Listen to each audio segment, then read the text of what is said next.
From the center of the galaxy, this is ForceCenter, a show about Star Wars, pop culture, and the ultimate adventure, life itself, especially when that life includes a new Star Wars movie. I'm Ken Napzok. I'm Joseph Scrimshaw, and I can't believe we're finally here, Ken, after many, many years, to discuss a new Star Wars film. I'm glad you framed it like that because time moves so fast, and after 2020, time had no meaning. And here we are, first time since Rise of Skywalker. We'll dive into the details, all the things about the movie. This is going to be a deep dive discussion. But I like just living in that fact of like, hey, we're here, a new Star Wars movie. That's pretty cool. Yes, it really is. If you like Star Wars, it's a good thing that there's a new Star Wars film. That's my first controversial opinion of the episode. Yeah, but before we dive in deep, as always, I want to remind you today's podcast is brought to you by our shop on Fourth Wall. Go ahead and check out our merch store there. Pick up a t-shirt, pint glass, coaster, towel. There's a lot of options there. Search. Find the one that finds its way to your heart. And support the show out in the galaxy. Where Star Wars Celebration LA if you're coming. ForceCenter-shop.fourthwall.com is the shop. ForceCenter-shop.fourthwall.com. On YouTube, there's links down below. And sometimes I think even a merch shelf. Sometimes it appears. Sometimes I don't think I see it. But there you go. But that's not the only thing. We had a big goal, and here's our goal update. That is right. We had a goal to reach 400 paid patrons by the time the release of Mandalorian and Grogu, and we got over that. We got to like 401, and they were like, real quick, let's change it to 407 so we're safe and don't fall under 400. And we reached that as well. As of this morning, we're at 408 paid patrons on our Patreon. Can we make it to 409 by the time we're done recording this? Maybe. Probably. Seriously, though, thank you to everyone who has been with us for a long time and everyone who has joined us.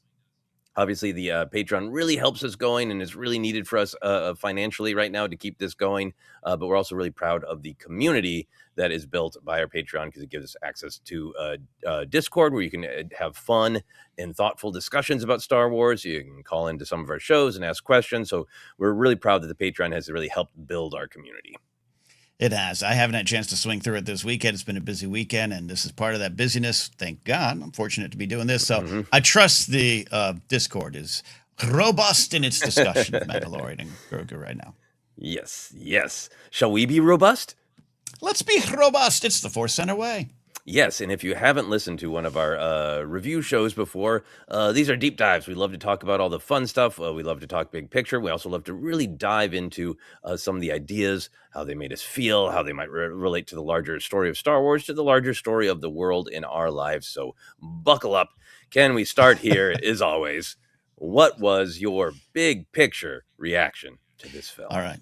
I know we're still an audio podcast at heart, Joe, so here's my big reaction. I'm going to put on my Grogu ears that I got, and then I am using Force Flow, which is the Mandalorian and Grogu body cream. It rehydrates and keeps you going for 48 hours, according to this. Not a sponsor item. So you're admitting it's all about merchandise. That's what you're saying. It's all about merchandise. That's what I heard.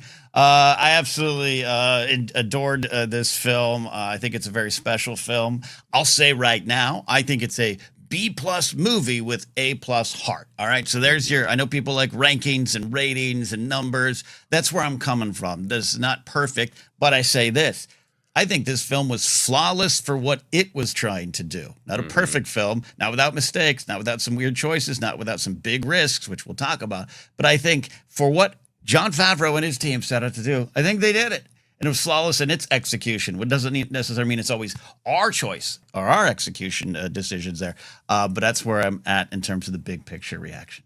Yeah, I agree. I think I've got a chance to see it twice. We'll talk about how and where we saw it and how it might affect us. But I really loved the film for it being exactly what it was. We talk a lot about engage with the story you're presented with. And I had some theories that I'll eat my hat. I'll eat my Embo size hat that were dead wrong. So as I was kind of going through the first view, and I was like, oh, okay, whoa, we're kind of on a little a roller coaster that's doing some flips and spins that I wasn't expecting.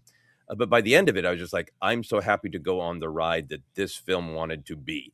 And for me, that ride it's a pulpy adventure serial with this very specific kind of Jon Favreau writing and approach, where I think the ideas feel very simple. But the second you start sitting with them and thinking about them and think about, well, how does this simple idea interact with this other simple idea? It very quickly becomes complex.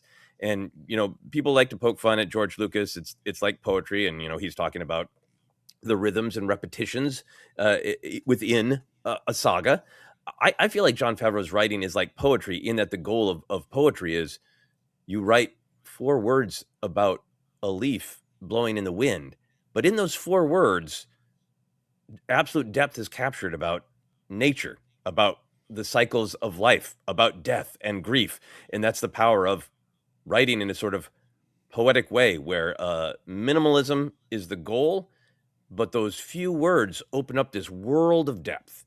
And I think if you're open to it, this is a pulpy adventure serial that wants to have fun, wants to make you laugh, wants to make you go, aw, but the ideas are deep if you allow them to be deep. And the other thing that I think is important to my overall reaction is just kind of the nature of who is Jon Favreau as a filmmaker. Everybody's talking about this big Star Wars movie is one of the most popular IPs, brands, and what amount of money should it make, or else it's a business failure. And Star Wars is the biggest thing in the world, and it's corporate, and it sells 1 million products, and all those things are interesting in debate. You can debate them, but I think Favreau is walking in George Lucas's footsteps, which is he is an indie filmmaker with the keys to a massive, massive budget. I think Favreau is an auteur, and I think he has enough power in the industry to be an auteur. If I want to quickly read the Wikipedia definition of an auteur and let people decide for themselves if they think Favreau in his approach to this film counts.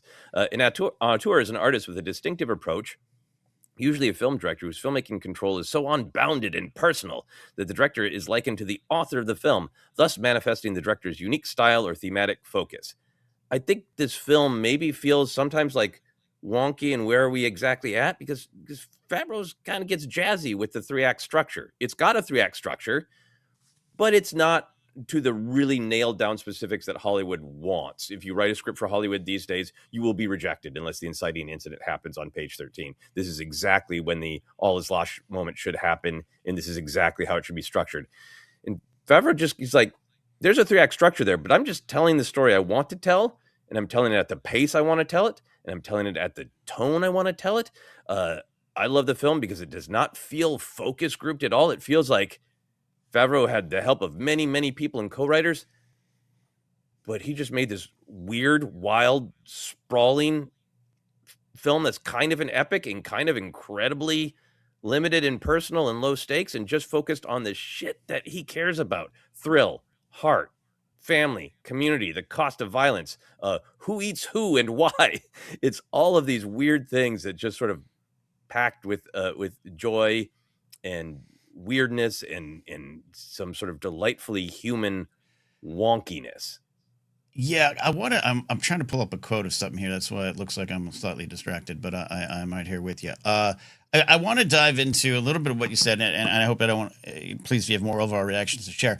I really, really agree with what you're saying about Jon Favreau, auteur, indie filmmaker, Swingers, which he wrote, Doug Liman directed, Go Look at Maid, all the stuff he did early on. Deeper than anyone wants to give him credit for. And I understand it, because I have been vocal, and even there's some stuff in this movie where I'm like, the dialogue, I get it, it's more prequel vibes, and that's not even my favorite style. And sometimes I wish there was a little, there's some exposition dialogue that's not needed, all those little ticky-tacky things, right? But at least on page 3, he saved the cat, right? That's he followed that. Inside joke for screenwriters in LA and anyone who's written. But this movie is so much more than that, and so has his Star Wars work thus far. I just completed, like many people, my rewatch of The Mandalorian and Book of Boba Fett, and hey, turns out we didn't need to. A lot of jokes, and I understand why those jokes are being made, but we'll come back to that. in rewatching season 3, which is a season you and I both really love, but we understand it's a little wonky. It kind of goes a lot of different places. I understand when some people push back against it, but I was rewatching that season and rewatching the stuff with Bo-Katan talking to Mandalorian about it. That's all for kids. That's all for show. That none of this myths that we told ourselves was real. And then she sees the mythosaur, and that was simple. But when Bo-Katan freezes and reacts to that, man, it moves me on a level which I wish other people would allow their Star Wars hearts to experience, because John is speaking to that. I forget who directed the episode specifically. It's a great directed episode, but John is speaking to that with pretty simple, direct words, scenes, dialogue, and it doesn't always work for everybody, and sometimes it doesn't always work for me.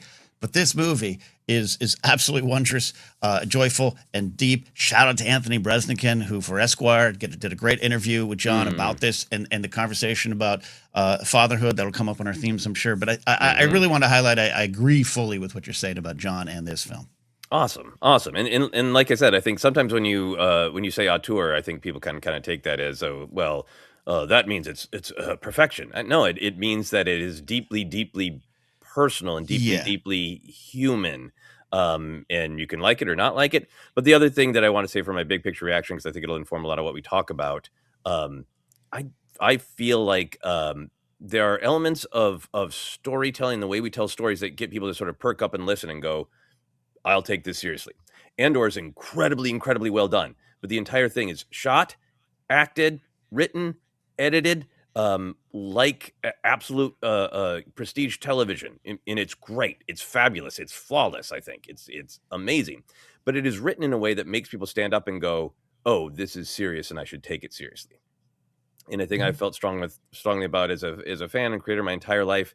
Just because a moment is fun, just because it's silly, just because it's like incredible action that makes you applaud, doesn't mean there isn't also meaning to that. And you just have to be willing to go, okay, I can understand, that this is drama when it is spoken in the language of prestige television.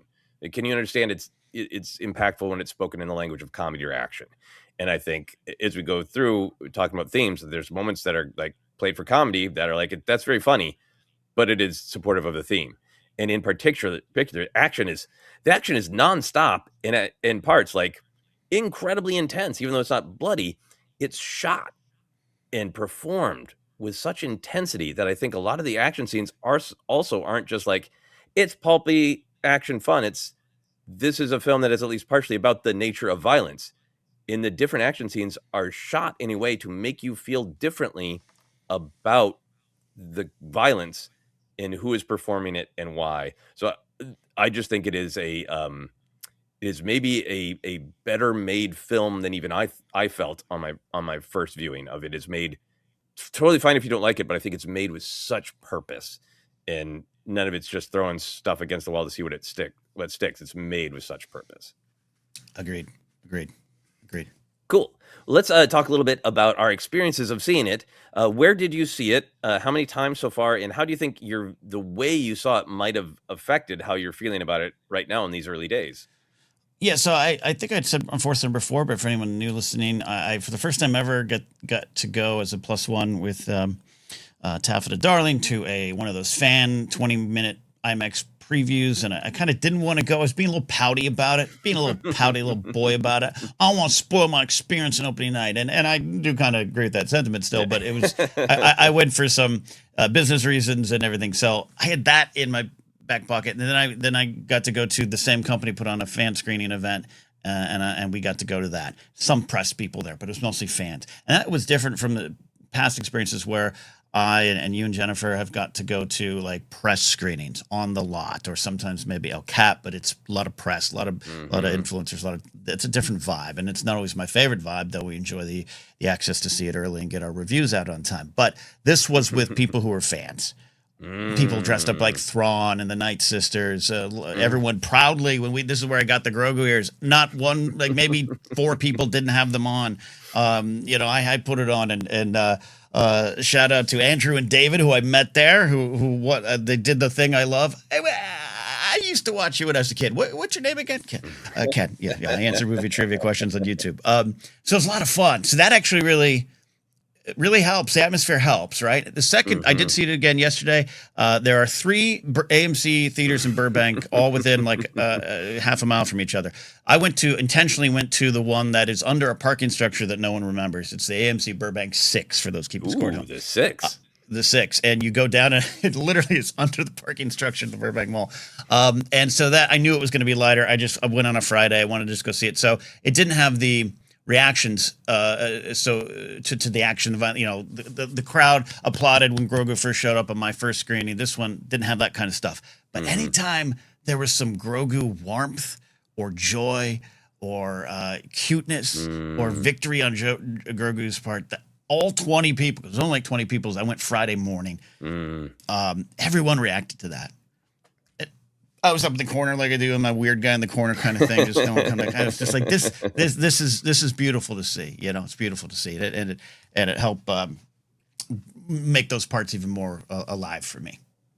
That's great. That's fantastic. Yeah, I had a really great fan experience. I went on Thursday night, and then my wife wasn't able to come with me, so I went again on Friday night. And both times I went to Grauman's Chinese Theater, which is, it's really fun because it is so steeped in the history of Star Wars. Every photo of every documentary of surprise, the original Star Wars is a hit, is pictures of wonderful 1977 nerds packed outside of that theater.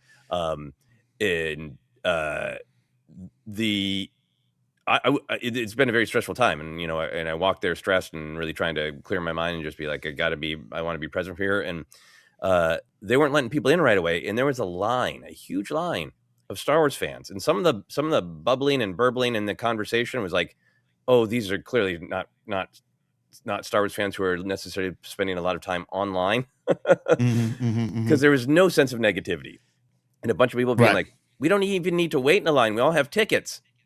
But isn't it great that we're waiting in a line together? Was what the person behind me said. It's like, it's old school. We're waiting in a line together. That's great. Lot of lightsabers from age, I think like 8 to maybe 68. Yeah, were lightsabers, and there were all sorts of cheers and laughs. The Lucasfilm logo came up, and on Thursday somebody made a Tusken noise, and on Friday somebody made a Chewbacca noise, and got laughs both times. And the really lots of applause for Mando and Grogu, and laughs, and like just a sound I wish I could record both nights when Dave Filoni appeared on screen as Trapper Wolf. A laugh, cheer, groan all at the same time. To be clear, I think the groan is from people feeling maybe taken out of the fantasy, to be like, we're in this world with bizarre aliens and huts sliding all over each other, and there's the co-CEO of Disney Lucasfilm. Anyway, point being, I think being in that crowd of just like, we're not here with folded arms to dissect what the box office will be. We're here to experience joy as a community. And and I heard conversations coming out of it, and some people were more into it than others and all that, but the experience was really powerful. And the other thing I'll say really quickly is that the Chinese theater has a great giant screen and great volume now. And in that whole discussion of should this have been a movie, man, was it just powerful and cool to see and hear this film, these characters at this scale. The story of violence was like, I've never heard a blaster bolt sound or feel as vicious. And some of the shots of Din, just when especially early on, when he's sort of just this imposing, terrifying presence, and he's 3 feet tall or whatever the screen is at Chinese theater. Don't quote me on that one. I felt a real power from seeing it on a big screen in a loud theater. Yeah, it was made for that. It was made for that. It was made for that, and it forged for IMAX. But yes, beyond that, yeah. beyond that, I think it filled up the screen spiritually. Yeah, me too. Me too. So as we continue to discuss our kind of overall reactions, it's important for us to talk about any Star Wars movie. There are going to be a lot of critiques, and they're going to shape up into some specific things in the discourse. There's been some discussion about if the film connects too much or too little to Star Wars lore, if it advances the big picture Star Wars story enough, if it advances the character arcs of Din and Grogu enough, if it's too safe, if it's too weird, too high stakes, too low stakes. What are your thoughts on some of the emerging discourse and critiques, Ken? Yeah, I wanted to kind of meet those critiques right here, right now, before we dive into our deep dive, which is what we both enjoy more than anything. And this isn't just another ForceCenter guys get grumpy about discourse. No one's surprised at this point that there's discourse about anything. That then you could choose to turn it off. And quite frankly, I've been on Threads more for promotional sake, and Threads is a little weird. It's a weird place. I don't believe half the people are real. Who knows? But I'm in pockets of a lot of people on Threads going, yeah, nuts to that. I like this movie, and anyone trying to take that joy away from me, I'm going to find you. Like it was a lot of that going on. But I wanted to meet because you ran them down. But again, this movie was safe. There's no lore, too much lore, no world building. Emotionally flat, performances flat. Too much like TV. We knew this should have been season 4. You can tell it was season 4, which John has addressed. It's not season 4 because that would have been done differently.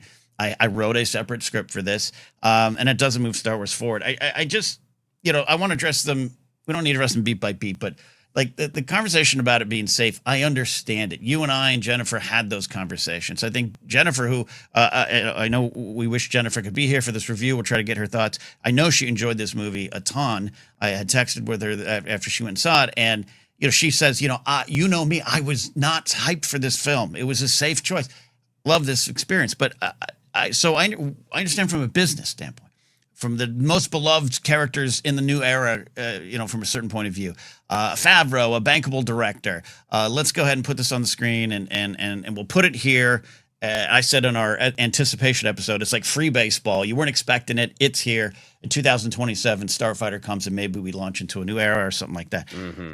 I don't think any of that's wrong. And then I think just in terms of the story, not the details. It's not straight 1, 2, 3 acts. It is, but not it like you talked about.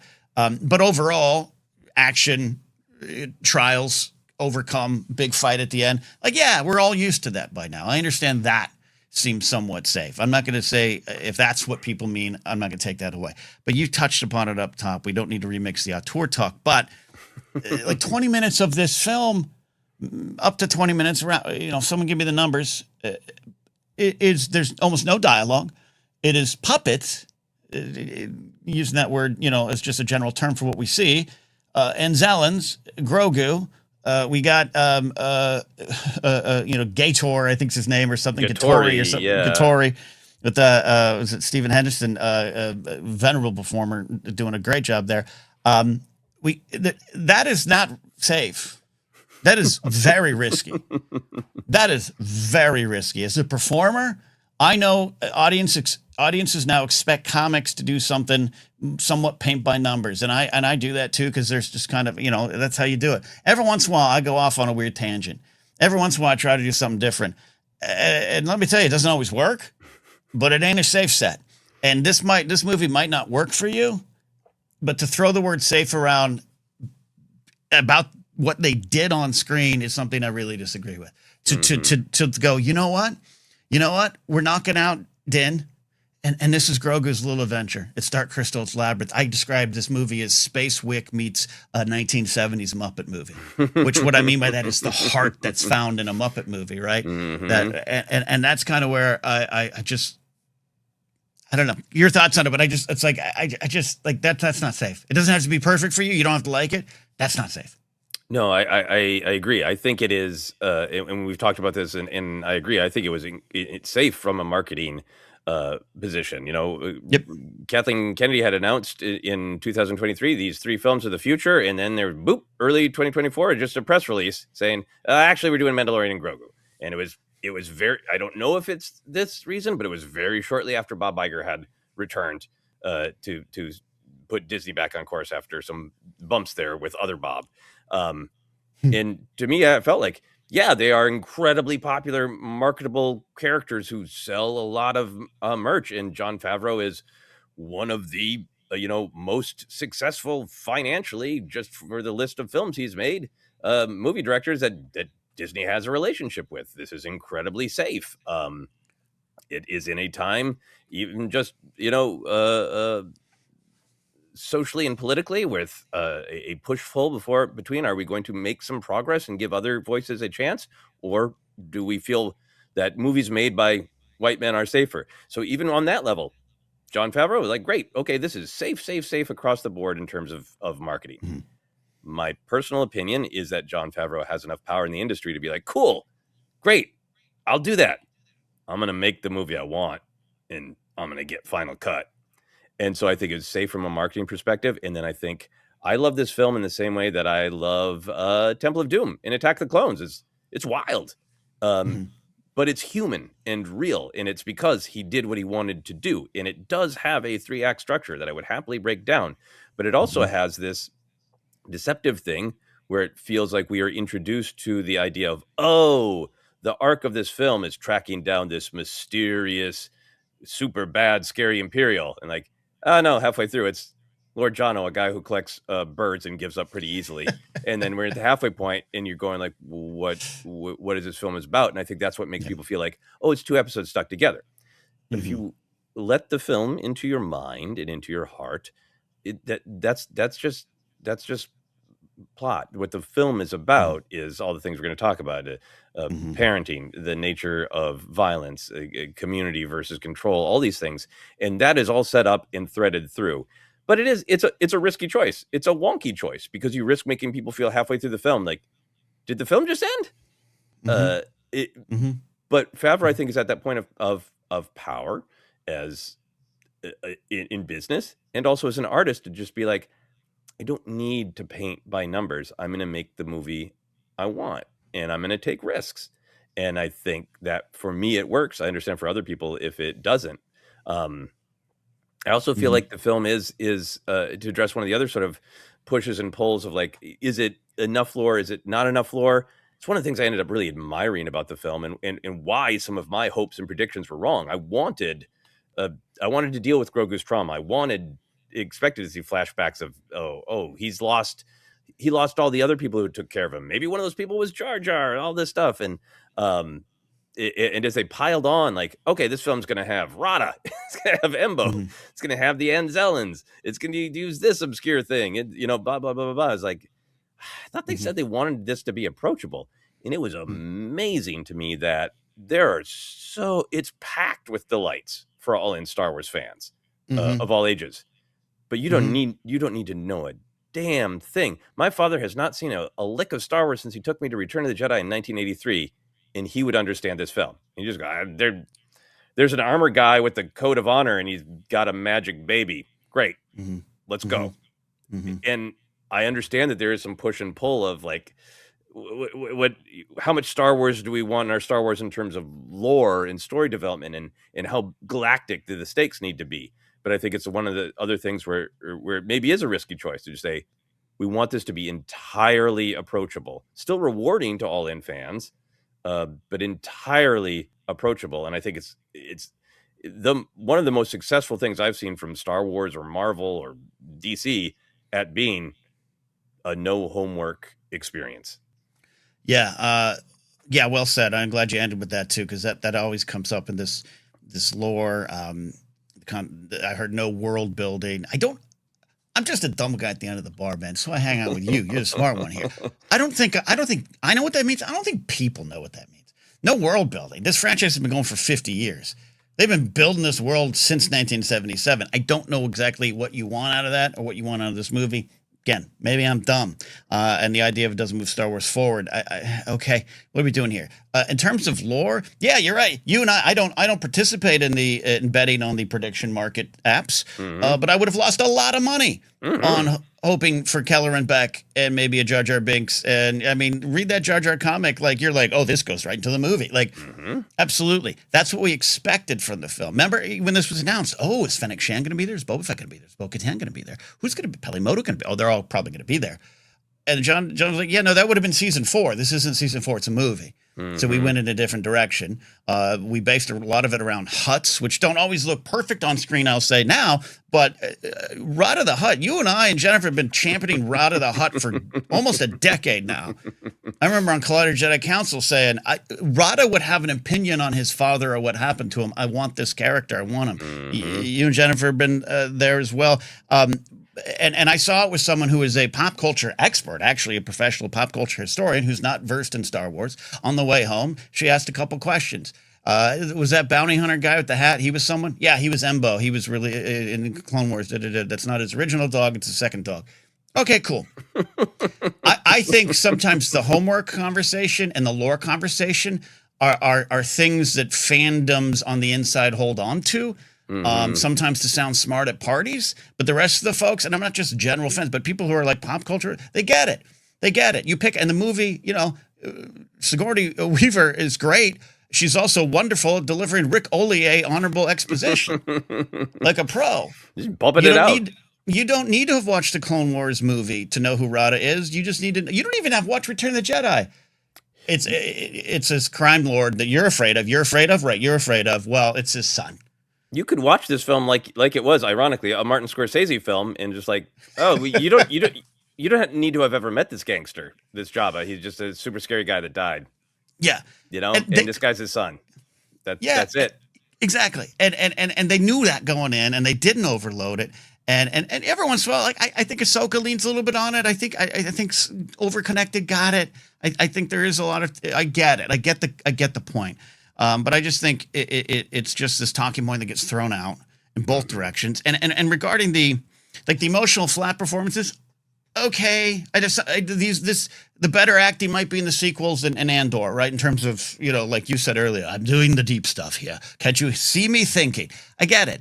But the part of the risk is that it is a mask. It's always been a risk. Sometimes it works, sometimes it doesn't. And then the other thing is an animatronic puppet. And the other one is a hut. Like, yeah, it's a little different. And the performances, I think, were great for what this set out to do.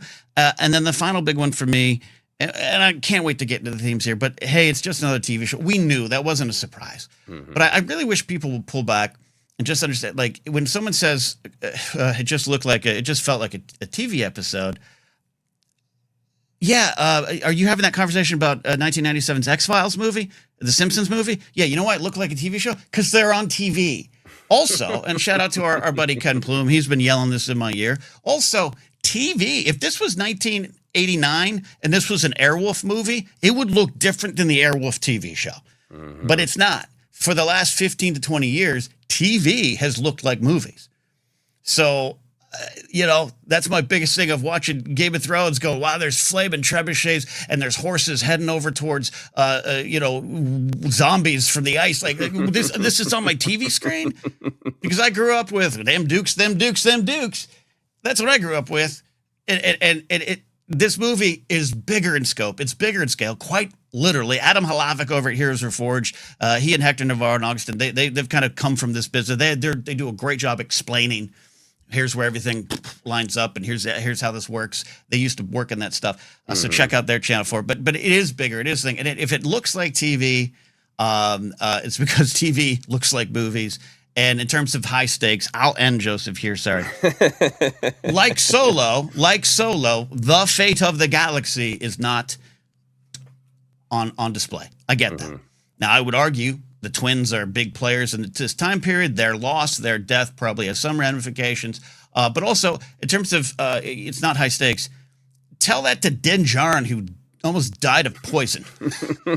It's big for these characters. This is a story about their lives. The stakes are everything to him. I'm sorry, you sitting there putting Junior Mints in your mouth like I did and eating $14 hot dogs a piece didn't feel as though everything would go away if this didn't happen. So I don't want to rant on it. I just wanted to meet the critiques where they're at, so we can get that on and discuss the good stuff. It's very entertaining to imagine just walking up to Rada, munching on some popcorns while Rada is strapped in a torture machine to be tortured for 100 years by the only family he has, and going, feels low stakes, man. Exactly. Just you ain't gonna blow up a Death Star? All right. That's all you got, Rada? Yeah. I mean, I think for me, it just a lot of these are well, the television thing. Like rewatching The Mandalorian, I think we spend so much time sort of questioning the moments of the volume that are maybe not at their best. And Correct. I think honestly, those moments where the volume aren't at its best are in other shows that are not Mandalorian or Book of Boba Fett, in my opinion. There are some shots in Obi-Wan Kenobi, which I adore, where I feel like they let the budget down. Like, hired 10 more stormtroopers and widen the camera shot, for God's sake. I agree. But Mandalorian actually looks pretty damn cinematic. And to me, maybe it was seeing it in a giant theater on a giant screen with an amazing sound system. But I saw the money on the screen. I felt like this was much bigger, even than the very, very cinematic work that's been done really well in The Mandalorian and Book of Boba Fett, in my opinion. And then just big picture for all of these, if anybody's listening and we're talking about, a critique that you have and that you feel, some of this to me is just like Star Wars is a mix of ingredients, and every time a Star Wars comes out, the ingredients are they're shifted a little bit, and it works better or worse for different people. And some of those ingredients are: how much action is there? How much cute, warm comedy is there? How much is it deep into Star Wars lore versus how much is it super approachable?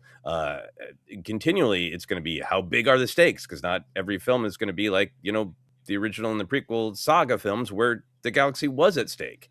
People are always just going to disagree about some of those things. And it's just, and that to me really is about personal taste. And I can see somebody going, Solo's fine, Mandalorian and Grogu is fine, but I really like the films where the galaxy is at stake. And other people might be like, I'm tired of everything always being at stake. I want personal stories where the stakes are the individual characters, their lives and their souls. And that's just going to be a thing that people are going to debate across every film. And I kind of think that some of those debates for Mandalorian and Grogu will quiet down, because it's, it is what it is. And you're going to enjoy this weird artistic vision from Jon Favreau or not.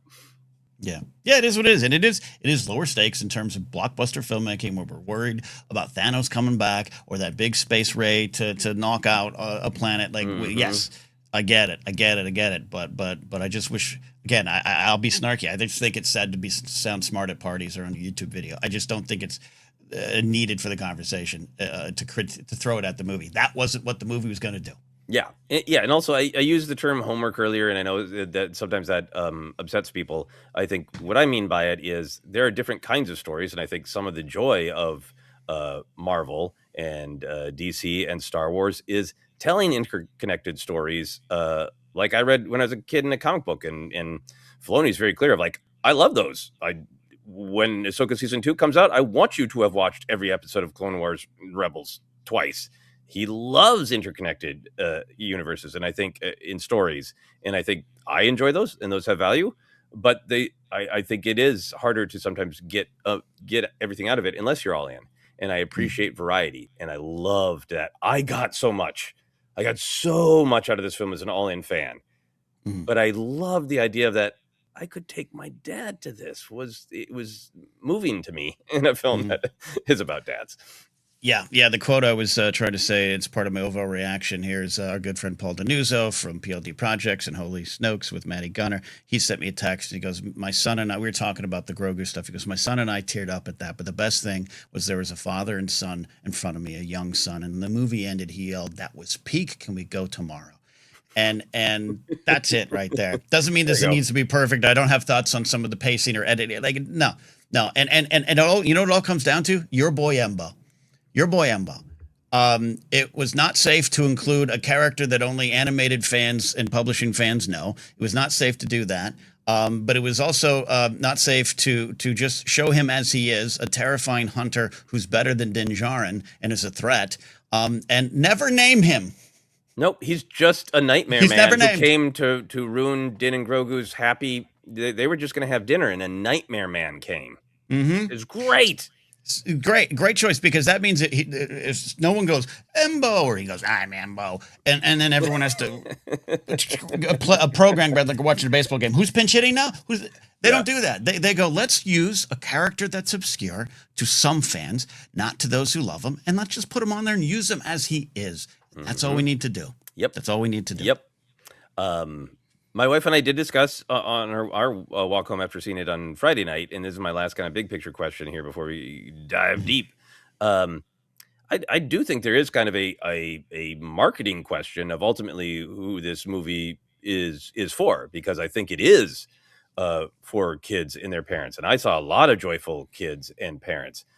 It did get rated PG-13. There's no like traditional space blood, but I think it got like or like human blood. But I think it got rated PG-13 because some of the violence is real intense, and a lot of it, and the monsters, unrelenting in the monsters. Yeah. Yes. They scared Billy Patterson, a man in his late 30s, early 40s. Billy, how old are you now? He texted me. This scared me. The Amani and the Dragon Snake are Yes, scary, the right? Amani. Yes. It rewards all-in fans, but some all-in fans are not going to feel like it advanced the story. I think it lets casual fans in, but some casual fans might still feel like, well, I'm missing something. So I can see an argument of like, this is really trying to thread lots of needles in what's the demographic, who's it for? And for me, I just think it's for anybody who gives it a chance and likes it. How do you feel about the who is it for part of the conversation? I'm quoting a lot of people today because the new Star Wars brings out a lot of conversations, and for the second time, I'm gonna quote our buddy Ken Plum, which means he's gonna be so happy. He is gonna be so happy listening to this with a big smile. He said he thought this movie was for children and adults, and if you kind of get what he means, I think that's where I land. This was for kids. This was for a younger audience. This was for a new generation. This is also for adults, mature, grown people who can look at something that they loved as a kid and find new things in it for themselves now at their current age. Everyone else in between either is not a fan that liked it. Hey, I give it a B and I'm good. I'm going to go next week and see another movie. There's always that. We need those people. Star Wars needs those people, or the people that I just think watch art with their arms crossed, just waiting for it to slip up. And I don't need it. Those people are boring. Yeah. Children and adults. That's what this movie was for. Yeah. We'll see how, the box office lands, and the second weekend is so important, and all of it is spin. If it makes $100 million, is that an amazing success for this film and at this time, or is it, it's all spin? I think it will blow up on streaming because I think, is so many people have said, it's just fun. It's a wild, fun ride with lots of funny moments and lots of great action. I cannot wait to have this movie on Disney Plus on Saturday afternoon while I'm doing something. Yeah, which is the ultimate like words of respect I can give like a IP project. Yeah, I just want you on. I want you on, so I know you're there with me. Yeah. Well, and that's the other thing, we can get into the themes from that. I think for me, why I want to discuss the auteur and the idea of like how much control is one person's vision given, while also of course needing and wanting the collaboration of so many people to accomplish that vision, is because there are certain films and stories that like you can compare them to many other things, but nothing feels quite like this. And that's kind of how I feel about coming out of this film. Is like, this is weird. It's kind of fun and kind of funny, but a lot of it's being dragged down into pits and swamps, and it's got a mood to it that's unique, that I can really see myself being like, this is a whiskey drinking movie, and I feel like having a whiskey and going down into the mud with Din Djarin, And then cut to me cooking spaghetti and cleaning my house. Well, just wait till them X-Wings get here. So cool. All right, let's get into some of the big ideas. We're going to talk about a lot of the thematic stuff going on, including the parents and children stuff, the violence. But I wanted to start here, Ken, because this is one of the things that I really couldn't get out of my brain after I saw it the second time. And I think is one of those things that like maybe people pick up on an intellectual level, maybe people pick up on an emotional level. And that theme is the classic Star Wars idea of size matters not. This is a film about extremes in sizes. That's always been the concept of Din Djarin and Grogu. from the beginning of the marketing, it's lone wolf and cub. It's big adult scary armor man and cute little baby. The action figures at first were like, he's a little small. How are we going to even make him in 3 3/4 scale? In this film, obviously that's very present with them, but then we get a lot of push and pull and a lot of explicit commentary and jokes about Rada's size, being a larger creature, and the Anzellans being tiny creatures. There are multiple jokes about who will fit where, and plot points. Rada just explicitly says, "I can't fit in the cockpit." Din is stranded and possibly left to die because he can't fit in the Anzellan ship.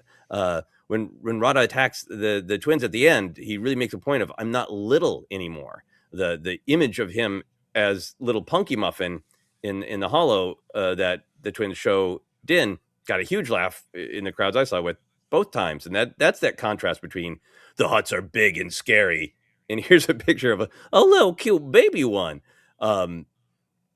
We've got great meaningful moments, I think, where tiny Grogu uses the Force to rescue giant Rada from falling.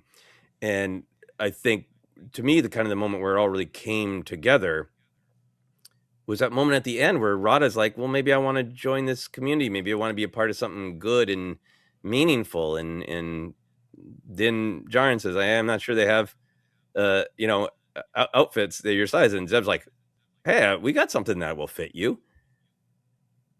To me, that was just sort of you're going along and it sounds like jokes or bits, and we're just having fun with weird aliens in their different sizes.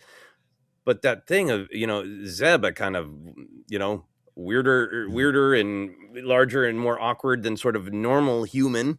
I'm doing air quotes for our podcast listeners on normal, reassuring Rada that, this crude matter, our physical presentation, is not who we are. We are luminous beings, and we all have value, and our physicality is a part of our value, but sometimes being small is a benefit. Sometimes being big is a benefit. And in this community, the New Republic is really coded as a welcoming community in this film. Anyone can fit anywhere, and no matter who you are or what you are or your size, we have something that will fit you, is a kind of beautiful message, I thought. So, Ken, how do you feel about this theme? Am I bonkers? No, not at all. I think it's playing with big Star Wars themes right there. Always a bigger fish, and size matters not, as you said, and everyone has a place in the story. We always use that for Ewoks and Jar Jar, and I think now you can extend that to the Anzellan crew. Grogu's probably been there for a bit. Even from the beginning, there's the great use of Grogu stops the mouse droid, the four-wheeling mouse droid, and then he faces a walker, a two-legged little troop walker there. That's pretty big. And then his dad saves him, and then there's 3 giant walkers. I love the use of that. But you're so right. It is funny humor. It is kind of all the way through it. But I think the focus on it on the end with Rada, I'm glad you brought that up, because my first reaction, I didn't learn the lessons. When he goes, I think I'd like to stick around here and help out, I was like, yeah, that won't work. Like, what are you gonna do? A little rebel hat? Like, that ain't gonna work. And I'm falling for it. I'm falling for the problem. I need to learn the lesson. I think beautifully stated. And I think it is just present. And sometimes when we talk about these themes, you get a little pushback of like, come on, you're wedging something in there. It's all through the film. It's all through the film. It's part of the point. And in a film that is not just aimed for children, because that causes a lot of people to tune out when they hear that. Not our listener base, but like others. When it is filmed that is a morality tale that is not new to Star Wars. And I did see a lot of great articles about that this weekend. It's a morality tale. It's a morality tale. Yeah, it's a morality play. Mark Hamill's been saying that in BTS doc interviews for, George said it was a morality play, and that's why Alec Guinness wanted to be in it. He wanted to be a wizard in a morality play. You're speaking to an audience that's saying, hey, whoever you are, young one in this audience, whoever you want to be, there is a place for you in this adventure. There's a place for you in this life. It absolutely resonates with me. Yeah, I just felt like it's one of those things where like it speaks to me because it's an example of things that just read as comedy can still sort of lodge in your brain and go, wait, why does that come up again and again? And I don't Yeah. necessarily know that Jon Favreau sat down and said, I have a list of themes, and one of them is going to be size, matter, and it's not. I think he's just, again, this is what makes me feel like this is not focus group. This is auteurish of, I'm following the idea, and something emerges from my soul. And one of those ideas that emerges is this wrestling with like, Star Wars Galaxy is filled with all of these creatures of different sizes, and sometimes conflict comes from that. We have all these images, a great breakdown of the Walker escalation or the Imperial escalation.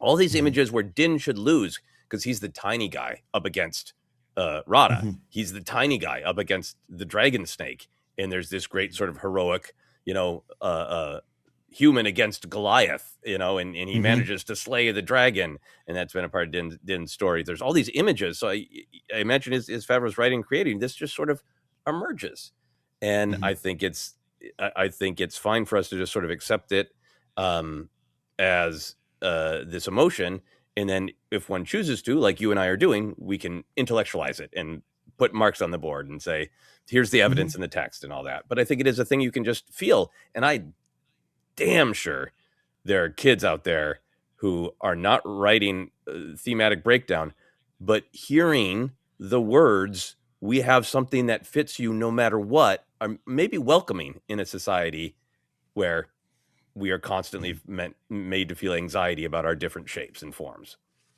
Absolutely. I imagine it might spark some great conversations with your little ones or not so little anymore ones that are hanging out with you. Yeah. So I wanted to address that up top because I felt like it maybe might inform some of our other themes, but I want to break into perhaps the big one, the one that I think a lot of people are reacting to emotionally, and the film is extremely explicit about, and that's the relationship between parents and children. Din Djarin is very explicitly raising Grogu. The film goes on an arc from I need you to have your seatbelt on, do not touch the buttons, to a great moment in the middle where it would be really great if this kid knew how to touch the buttons if I had taught him how to fly a ship, to ending with, you can't have the safety belt on all the time. It's your turn to touch the buttons, kid. So Din's just parenting journey. You have like the classic from, I need to do everything from the child to, for the child to know I must let the child learn to do his own thing. We have the great, I love it. You're describing it as the extended emotional Muppet break in the end of Act 2 in the all is lost moment into Act 3, which is there structurally, of Grogu needing to tend to his injured father, in the great line, the old take care of the young, then the young take care of the old.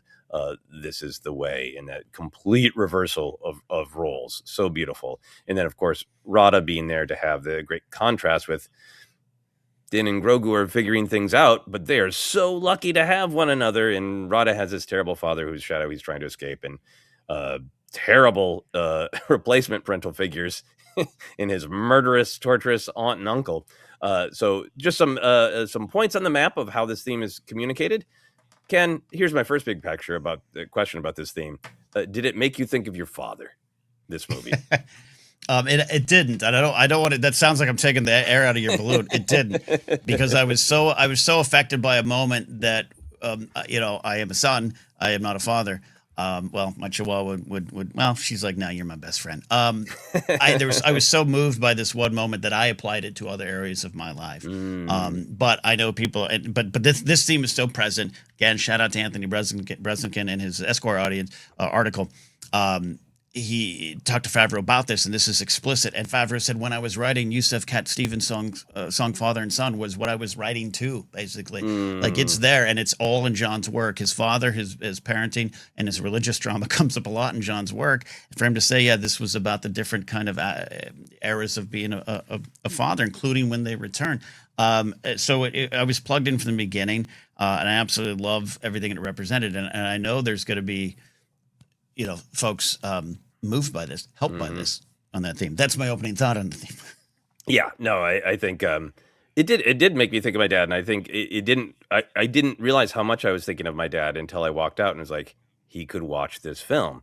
But like I've mentioned before on ForceCenter, my dad's in great health, and I'm very lucky. But we both had the fun, awkward conversation of like, should we plan for like will and stuff? And I told my dad, I was like, I don't want to be doing paperwork when what I want to be doing is grieving you. And the world has become quite cruel with the amount of paperwork that people have to do. So anyway, long story short, he's got this 1950 Chevrolet panel truck. And the last time I visited him, I was like, I need to take a video of how you actually start the truck, because I know how to drive it, but I don't always remember how to start it because it's got a lot of different buttons than they got these days. And so I realized like, oh, that button moment at the end is like, I just did that with my dad. Yeah. So I think a lot of people, and it's explicitly parent and son with Din Djarin and Grogu, but I think it's parent and child. It's, it's cross gender in my opinion, cross gender in my opinion. Yeah. And I think that you can absorb it on a real personal level and ask about your own family and your own parents. And, a lot of us have some RADA experiences with parents as well. And that might speak to us. I don't want to be my parent. But that stated, this is the way, part of the creed, the old take care of the young, then the young take care of the old. This is the way. I think that's so important, not just interpersonally to a child and their parent, but generationally. Like, we used to, as a civilization, and some civilizations do better, used to have more like, it is our job, all of us, to take care of the young, and it is our job, all of us, to take care of the old. And I think that's really needed right now too, as a message. Yeah, absolutely. Well said. We should definitely cut Medicare for both sides of that. That probably is a good idea. Save the money on that. No, and by the way, when the unfortunate passing of any of our parents happens, Joseph, we're not filling out paperwork. We're going to go to the Death app. It's a new app where you just fill in all your information. It's a 2-factor authentication, though, Joseph. So be ready for that at the time. And unfortunately, you need your parent to be alive to authenticate you to get into the app. Well, sorry, I didn't mean to do that there for you. No, well said. No, said. This is going back to what we said about our buddy Ken Bloom's statement. This is for children and adult. Like, the lessons continue, and it's not some wise statement. I'm still the dumb guy at the end of the bar. The lessons continue on what you're talking about, Joseph, is with sitting with your dad going, let me film how to start this thing, and let's talk about what will happen, because that will happen. Let's get ready for it. I think that's all through this movie. We knew going in this was one of the stated themes. I think that line, the old take care of the young young take care of the old, was in the trailers, right? So we knew this was central to the story. But I think that we'll have. This is a movie, that theme will be able to find you in many different parts in your life. I absolutely think that's the case. Yeah. And I wanted to talk about this theme in particular to Din in Grogu, and the discussion of, what are the stakes in this film, and how much do their characters advance? Because I know that it's a legitimate conversation that lots of folks are having of like, how much does Din change? How much does Grogu change? Or is this just an adventure? And to me, I think this theme of what do parents and children owe each other, and how does that relationship need to change over time, is what advances their relationships and what causes change. Yes. I was very hopeful with Grogu that he would have to face his trauma, because we left off on that's a part of being a Mandalorian, of like, when the hammer rings out, when the armor is forging things for you, you have to think about what you've been through to get there. And we get the beginning of Grogu's trauma around Order 66. And so I was kind of like, oh, we're going to follow up more on that. But what I feel like I got a more mature Grogu, who has clearly been being raised by Din. Grogu still expresses himself like a baby. He still gets excited like a baby. But he's not babbling anymore. In so much of the first 2 seasons and part of the 3rd season, but less so, he's just big-eyed, taking it all in and not sure how to react. And he pretty much reacts impulsively of, I want that, I'm scared of that, I'm angry about that, I want to stop that. But it's very emotional. Grogu's very intellectual in this. He Mhm. Din tells him explicit things. Grogu very clearly understands and makes a little baby noise back of things like, "You're not going to eat those cookies until after your dinner, right?" You know, he is very he's very definitive. He's very direct. He is listening and he's learning. So I think the whole sojourn of Din being wounded and Grogu taking care of him is the Grogu growth of, he could leave, he could react emotionally, he could, just in season 3 when Din gets into trouble, he just goes to the ship to find Bo-Katan because he's like, I can't. But this whole thing is him choosing to say, okay, this is really scary, but I have to be the parent. I have to feed my dad like he's a baby bird. I have to build him a hidey hole. This is happening over the course of days, maybe a week. We see the change in night and day. We see him meditating like Luke taught. And that, to me, that moment is like, it's very beautiful and calming, but it's like, I'm trapped alone on a swamp planet full of things that want to eat, kill, and capture me. And my dad is dying, but I know how to handle this. Take a deep breath and keep going. He becomes, he still expresses himself like a baby in many ways, but he becomes such an adult, I think, in this journey. How do you feel about Grogu's development, Ken? You're right where I want to really get to on the question of, does this change them or advance them? It absolutely does. It doesn't necessarily mean that one of them is dead. It doesn't necessarily mean that at the end of the film, Din Djarin goes, make me a general in the New Republic. I'm in, baby. I'm in. No, he's still like, I fill out 1099s, man. Don't W2 me. Don't W2 me. Oh, I love that. I love that moment. Grogu doesn't say, like we thought maybe at one point, daddy or hello, like the first word doesn't come, and one day it will. You're so right to point out the emotional intelligence going on. I love that you highlighted that it was his choice, one, to get a little Yoda stick, and two, to go to meditate, and I love everything about that. It is that these two, this is the crossroads. This is the Mandalorian and Grogu film.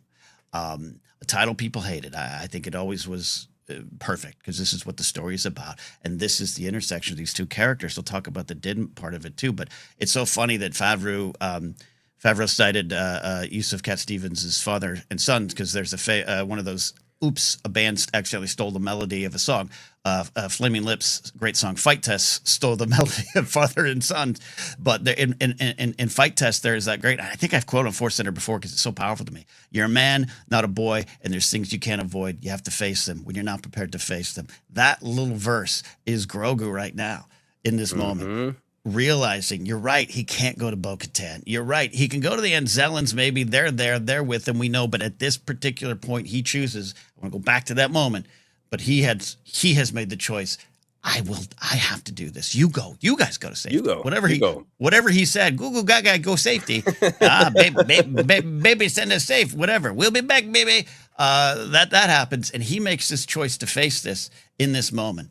And it is a powerful, powerful thing that any child in the theater of any age is either going to face, or afraid to face. It is so it's the heart of the film. It's the heart of the film. This is a special film in terms of, again, I rated a B+. We can break down some of the moments. We're like, hey, got 2 minutes less there, 20 seconds there. Got it. So boring. That's a boring conversation. How about talk about this child knowing that I have to save my father? And in this moment, he dies. Grogu climbs in his arms because he thinks his dad's dead. Yeah. How is that not powerful? How does that not change him? And he saves him. Din, on the other hand, if you allow me for a second, or do you want to jump in on that? No, go for it. My favorite moment in this film, Din is unmasked. He's in trouble. And a miracle happens. The Anzellans and Grogu come back to save him. That's a great moment, right? He saved me. The lesson is learned. He saved me. Let's go. Holy shit, your ship is small. I can't fit into it. You could laugh at that, and I think people did, and I did too. That ship's adorable. But at that moment, Din goes, this is it. This is what I feared to face. I must keep him alive. He needs to go away. I cannot go with him. This is the end of the road for me. Ludwig score is perfection in this moment. Is this music? There's this great fight, but the music is Din's soul breaking. He's breaking because he thought the victory was getting out of the huts. This is what we do. We get out, we're flying to safety. That is not the case, and I must let go of my son in this moment and make sure he goes on with his life, and I will die. What hit me in that is losing relationships and going, if being in a relationship with me was not what she wanted and it hurt her, then I have to let her go. If life has taken someone away from you suddenly, I cannot change it. I have to let him go. In this case, we have a miracle of miracles. Grogu decides to come back and learn this lesson. Joseph, that is the moment that these characters advance. That is the cross-section of these two characters accepting their fates. And they get to move forward together. God bless it. Great. But that's the moment that these characters are forever changed. End of rant. No, I fully agree. And I think I felt real power in. We're going to talk more about Rada soon. But Din has always been a character like, I've got my code and I bleeping do what is right. That's the beginning of this story of him watching Grogu being taken into that back room by the client, and Grogu looking at him like, the F, you're really just gonna let me? Okay, bye. F you, dude. And Din can't live with that. And all this horrible, they were in their cozy home, and a nightmare man comes and takes him away and drops him into a pit, and his helmet is ripped off, and he's shamed. And why is all of it happening? Because he's a man of bleeping honor who saw that Rada should not be delivered. This bounty should not be delivered. It is not right, and I'm not doing it, and I'll take the consequences. And he's a man living with the consequences of his honor, and the consequences are his own, the absolute violation of the helmet being removed. It's a violation. The pain of the fight with those terrifying Amani. The brutality of seeing him without the mask, doing all this killing, all leading up to that great moment where he's weak, he's dying, he's at the end of his life, and that feeling of to add on to everything you're saying of, I've spent my whole life fighting, and I just need to fight a little bit more so the kid can get away, and there is no exciting music, and it made me think like, we, the audience, get to hear exciting music when Din does his exciting violence at many points in his film. Like, is this what it sounds like in Din's head every time he's doing the violence? Because he only does the violence because he's a man of honor, and he does it when he must, in his mind. And we'll talk a lot more about that. But just that there was such a thrilling action sequence because it was just like, I need to stop everything that's in front of me so the kid can live and I can just die knowing I didn't fail him, and he says goodbye. He says goodbye, kid, and it really is like, well, this is always what I've expected. And then just like that beautiful rising from the nature of that shot when Grogu wakes up and he's not in the little hut anymore. And he wakes up, and the applause, the relief in the audience's eyes was so beautiful. I'm glad you pointed out, because in the first viewing, which again was a very fan positive kind of environment, I guess you could have thought. I guess you could have thought that this is the movie they're going to kill off Din. I don't think you had that feeling. I don't think intellectually we thought this was the moment. I don't think anyone in that theater with me thought that. But same. When Grogu goes to sleep, again, going to sleep in his father's arms, perhaps for the last time, he thinks in this moment. Grogu has never studied Save the Cat 3X structure. He doesn't know that they're in the second act of The Long Dark Tea Time of the Soul. He doesn't know that. He knows my father's dying, and I couldn't save him. And Gattori told me that it might be too late, Probably and there comes a time too where late. might be time. So he's like, he's emotionally intelligent, and the audience applauded too, not because it was a surprise. Not because it was a safe choice. They applauded because Grogu was rewarded for his faith. He was rewarded for the growth he took forward, and as was Din. I think it was great. You're right, and I interrupted you. I apologize. You were going to say Gatari does explicitly say sometimes you got to say goodbye, right? Like prepares Grogu for the death. Yeah, and I think there's so much I like about that whole Grogu sequence, and I was really emotionally affected by the water and the feeding,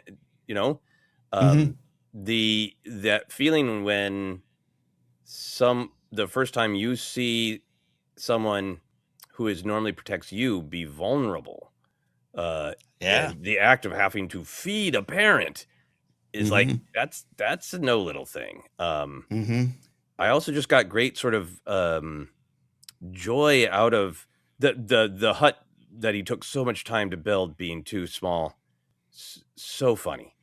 So Yes. very funny, and the clunking of the helmet, so funny. But what I really liked about that and got out of that comedy is, since the beginning of the show, we talked a lot on a review of the second episode, The Child, where Din's just trying to get the bounty off the planet, and the Jawas are hassling him, and problem after problem, and they want him to get the egg, the suka. That what was really powerful about that episode was like, it feels like my life. It feels like I get up and there's all of my socks have holes and the printer's broken, and I dropped my keys in the slot between the door of the elevator, and I just like it's that Din has that feeling often of just like, I'm just trying to get crap done. I'm an adult and I like to get things done. And there's another bleeping problem every time I turn around. And it was so great to see Din's child Grogu have a Din day. I was just like, I'm just trying to get. What do you mean I spent 18 hours building the mud hut and And it doesn't fit. It's a foot short. I'll throw some leaves on it because that's all I can deal with, right? Like, even though he's a baby, there were some moments of just like, what do you mean I didn't put the TPS, the cover on the TPS report kind of vibe from Grogu, which I thought really told the father and son story.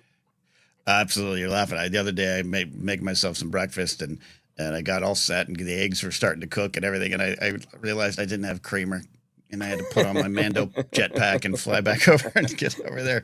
We're going to call that from now on a Din day. A Din day. I had a Din day.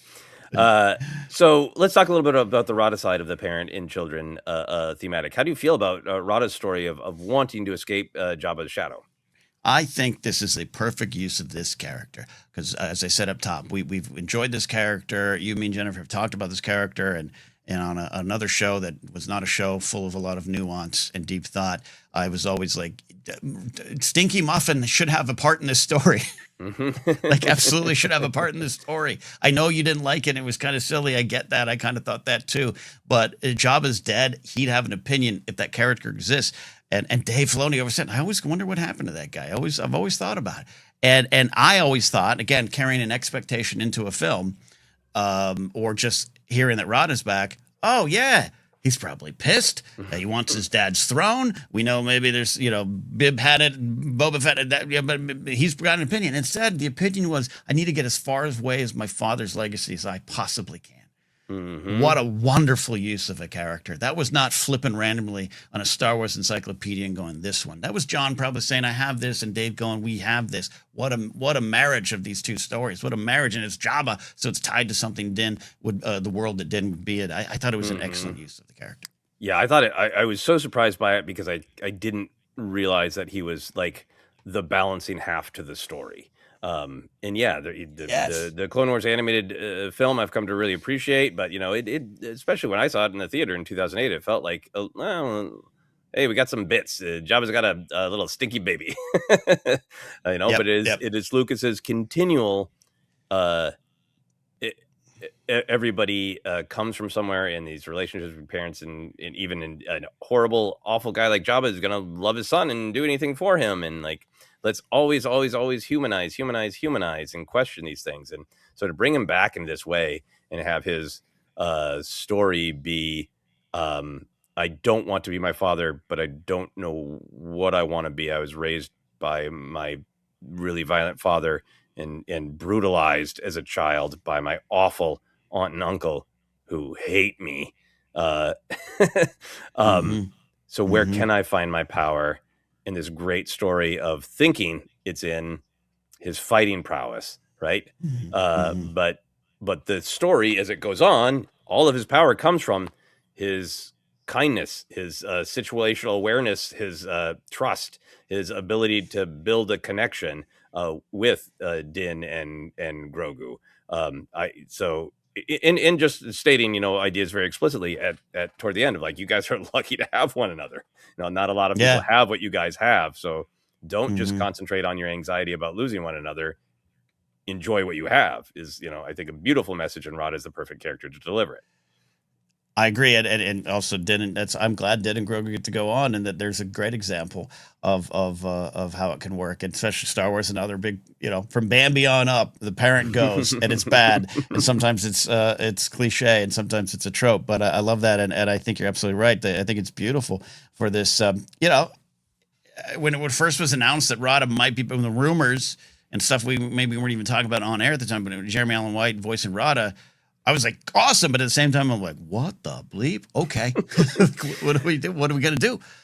It was so beautiful. It was, and you're absolutely right to we'll talk about the violence aspect in a second, but like, yeah, this is my way. They booed me because of my father. Now they cheer me because who I am, and he thinks who he is these muscles with the massage droids working him, which I won't right away. Um, but his strength being all those things that you just said, his strength coming way deep down inside. Again, as you said up top, it's a pretty simple, direct lesson from Johnny Favs that cuts Mm-hmm. very deep if you allow it, cuts very deep Mm-hmm. if you need to hear it, cuts very deep if you want to meet this film at this moment. And I think to have it delivered by Rada, chef's kiss to me. Yeah. Everybody hates you because they assume all sorts of stuff about your identity and do not give you any room to shape your own identity. And here comes Din and Grogu, who are willing to listen and let Rada be the person he wants to be and believe him. I love the back Mm-hmm. and forth between Rada and Din having to trust one another and learn that they both know something the other doesn't. Fantastic. And the Grogu and Rada connection is makes a lot of sense. It's great. It was also beautiful. I had some good friends of mine. They're still around my life, but we worked in security. One was couldn't struggled to get over 110 pounds, 5'5" guy. Really good friend of mine was in animation, and my other friend was a 6'4" young black man who had come from a different background. Let's just say, and they became the best of friends, walking around patrolling together, and it just because it was about the heart, and for Rada and Grogu to find each other, meet at the sweet center of their hearts, was wonderful. Yeah, in the film reminds us that they're both going to live hundreds of years, and that Mm-hmm. Rada is presenting as much older, but he's referred to by Din as kid multiple times. And Yeah. we're reminded that he is still young, very, very, very young for a Hutt. Mm-hmm. Indeed. One other quick thing about Grogu that I just want to be sure to throw in here is I love the line to Rada of he doesn't speak. Mm-hmm. And I know a lot of us have been kind of waiting for that first word, but I kind of wonder if it's ever going to come. And it's more just like, Dad doesn't show his face, and I don't use basic. I communicate just fine the way I am. Yeah, could be. That'll be a fun thing to talk about in the future. But right now, let's talk about violence, wrestling with violence as a theme. Some just sort of touch points from the text of the film. Din Djarin obviously has a long and complicated relationship with violence. He's a warrior who kicks and kills a lot of ass. Kills. No Batman. I just beat him up. Kills. Disintegrates entirely. Kills a lot of people. And a lot of people in this film. He is Superman and everyone else is Zod's neck. From that film, right? Every neck is waiting for a popping when it comes in. But he is a force of violence, but he is also very clear in the film about his own relationship with violence, that he wants to avoid it. It's a great joke after he kicks all those people's ass quite violently in the Salt Club, and then says, "I try to avoid violence." It got a great laugh, but I think he is speaking the truth for himself. He has a conversation with Rada where I'm paraphrasing, but he says, it's a last resort. It's not for entertainment. But we're also introduced to him in the film where he is struggling initially to bring Imperial targets in alive. And I think it's left open for us to wonder, like, is that because he is so determined to get them no matter what, and warm or cold doesn't matter to him? But there's a whole thing with the film where that discussion happens. Rada has a great, embracing violence as entertainment and thinks it can bring him both adoration and freedom, and it brings him neither. Then all of the villains, if you watch the film and say, this is about violence and how it's used, the scenes with the villains are explicit that violence is a tool I use to dominate and control other people. The Imperial Warlord's speech in the beginning is basically just like, you do what I say because otherwise I kill you. I use violence to control and dominate. The twins use violence to control and dominate. So those are some of the ways that violence are on the table in the film. How did you feel about the theme, and what did you ultimately get out of the film? What did you feel it was saying about the use of violence? This is a timeless question for Star Wars, right? Because, excuse me, we all would run, not all, but I definitely would run to the playground to go pew, pew, pew, not think, right? And that gets kind of, or talk, negotiate. It was pew, pew, pew. And I think I think you're right to really point it out. I think it's very clear with the bad guys. This also reminds me that everything in Star Wars is light and dark side coded. Simply because so many, you don't have to be a Sith or Jedi to be pushing darkness unnaturally over on other folks, and it's so clear with the twins, the warlords. You also pointed out Jabba in the past. But what is it ultimately saying about the violence? There's something that I go to Colonel Ward's. They chose the side that this is not a call for violence in our own streets, but sometimes people feel like, well, how else will our voices be heard? There's something about that. There's also a burden. And I think this speaks towards the burden of it. I think what I like about Din Djarin now, at least at this point in his life, is he's tremendously skilled at killing. I don't think he goes out of his way to enjoy it. Maybe in the moment, when he slices what's his name's horn, he probably feels a little Hog's good, breath. but That was a real conversation ender of a slice. In the audience, Yes. gasped both nights. It's constructed. The sound is nasty on purpose. That's a choice. That moment is nasty on purpose. Yep. I think it speaks to our personal power, right? Our personal power. I have these conversations with people in my life who are very strong, very powerful, and often have the badges to prove it. And they hold on to that power in that kind of menacing way, whether they mean to or not. They hold on to it as, this is what I could do to you, as opposed to looking around and going, this is what I have to do for you. Like there's, because it is tough, that job I'm speaking of. I know it's tough. I've seen how I know some of the stories that don't really get out that are just hard. They're tough, and sometimes violence happens. But it's their perception on it. It's perception on themselves. They're almost Rada in that moment. Look how big and strong I am. And I think that is Din for me at this point in his life. I don't know if he always was there. We know he's gone on a bit of a journey that we spent 3 years watching him, but that's where I think he's out. I have to do this for you. I have to do this for us and for me. And right now he's an independent contractor. But he is definitely changed, as we saw at the end of season 3, and this is the lane he's working in. Yes, yeah, I think Din goes through multiple changes, but yeah, I love what you're saying, and I think even in that first season episode where he teams up with his old crew, the prisoner, there's an implication that he used to kind of really enjoy the violence and really push it, see what he could do, and I think as we meet him in the series, he's sort of just he does bounties to provide for the foundlings, to provide for the orphans, the way he was. And then he does much violence in the defense of Grogu. And I feel like this film is, the violence is thrilling, and it is always a weird relationship. It's one of the things I think makes Star Wars powerful is it's called wars, and it almost always preaches. Yeah. Star Wars, avoid them if at all possible, but also come enjoy them. And, we can talk more about that, because violence as entertainment is a theme in this film.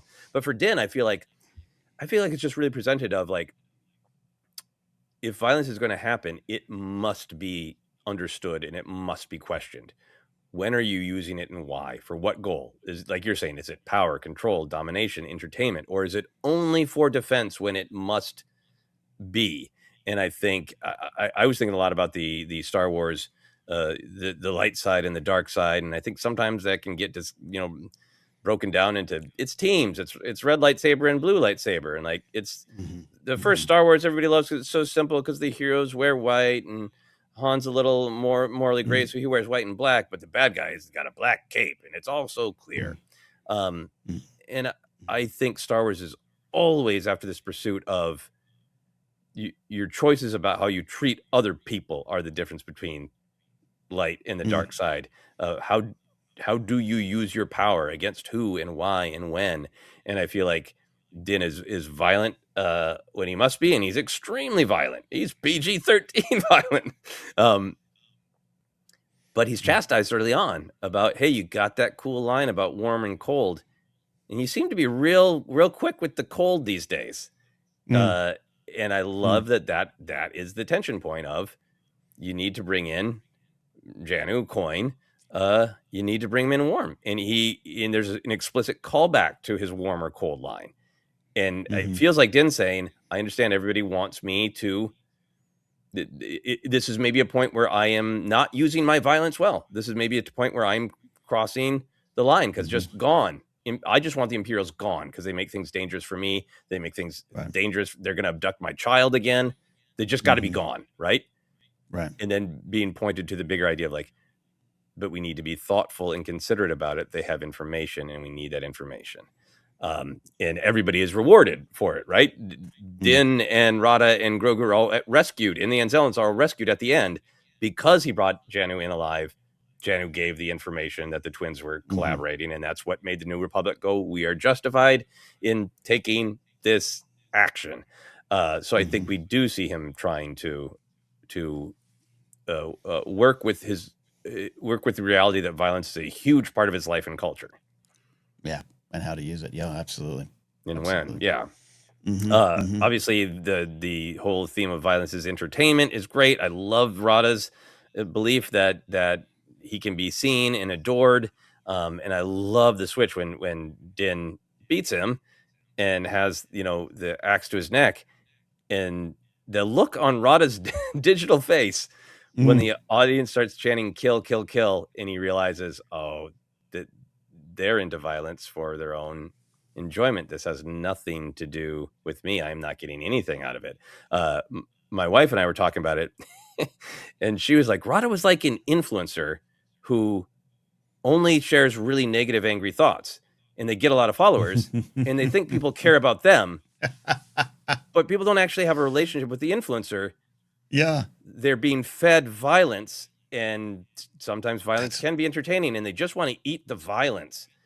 And Rada's like an influencer who thinks people love me, and I've made a strong bond with people. And if I stopped sharing hateful things and started just showing people the flowers in my garden, they'd still love me. And like, no, they would all leave you because you have trained them to just be there for your violence, not for a sincere connection with you.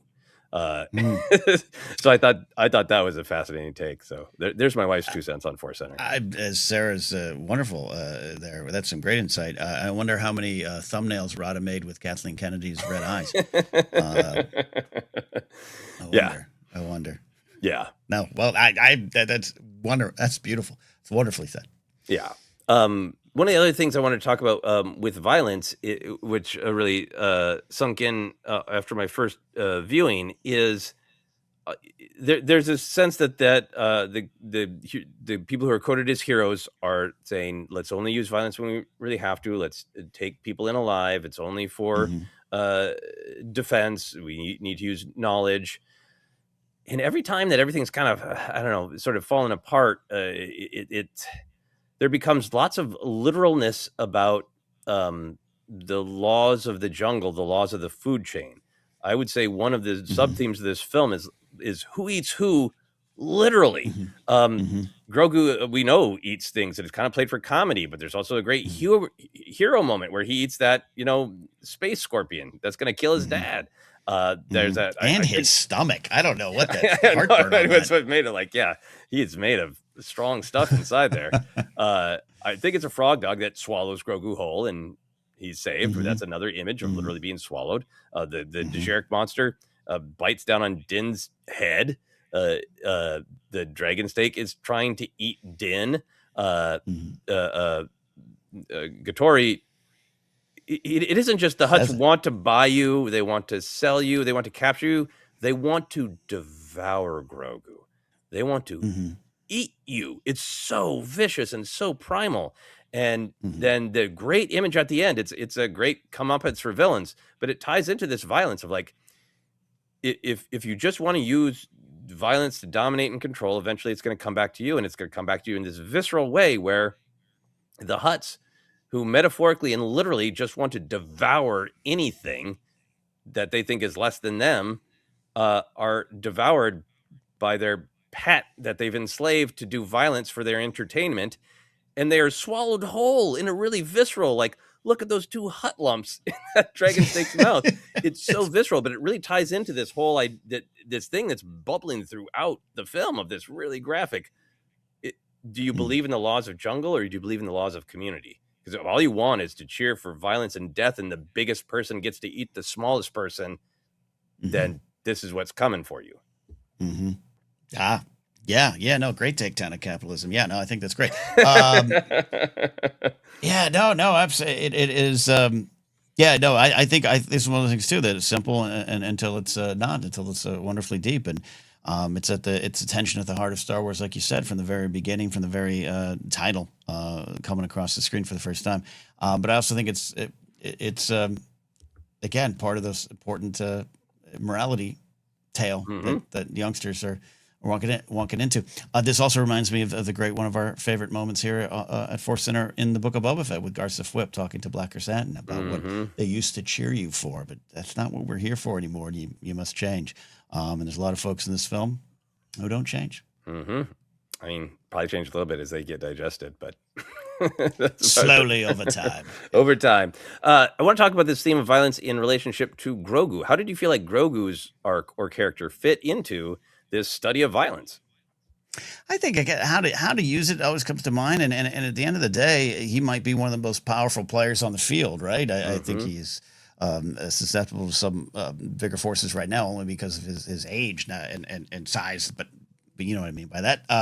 Yeah, so to him, this is someone who, if we've been watching the show, has been learning.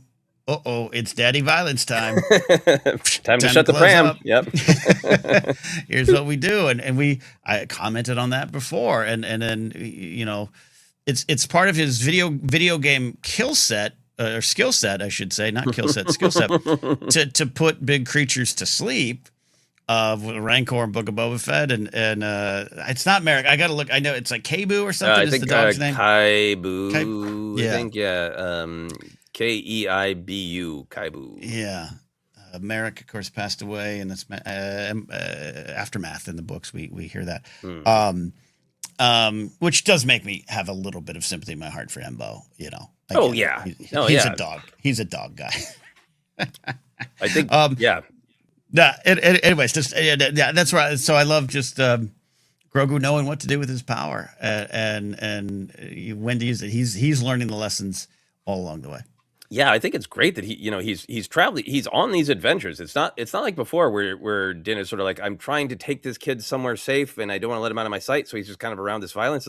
It's explicitly like, come with me and learn how to be a Mandalorian. And some of that is blowing stuff up. And you've got your own set of bombs and your baby wrist rocket, all that. But it seems like with his own power, which is probably he's probably the most powerful character in this film, right?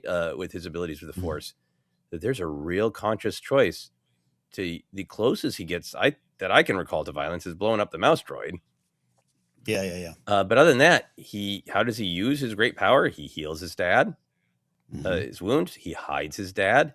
He calms Kaibu the Anuba rather than have conflict with him. The most powerful thing that happens is him pulling Rada up from the destructive death that Rada needed his destructive, cruel aunt and uncle to die so much that Rada himself almost died, and Grogu lifted him up and said, no. I thought it was really fascinating that this could have been a movie where Din is training Grogu to also use your power to kick ass. There's no pressure on Grogu to use the magic hand for violence. Grogu is surrounded by violence, but not defined by it. And that feels like that's got to come from Din too, of like, you don't have to do all the things I do, Absolutely. Yeah. I want to talk a little bit about Din's helmet removal and how that might relate to the violence theme, because I think Din is on this sort of trajectory of like, like we talked about, of hey, yep, right, try to bring them warm. That's good, and I should try to do that. But it gets complicated when we learn this new rule that if your helmet is removed and you by an enemy and you kill everyone who saw you, you're still good with by the Mandalorian creed. How do you feel like the helmet removal affects him, affects his relationship with violence in this film? It affects the film's message about violence. It's kind of a shit just got real moment for me the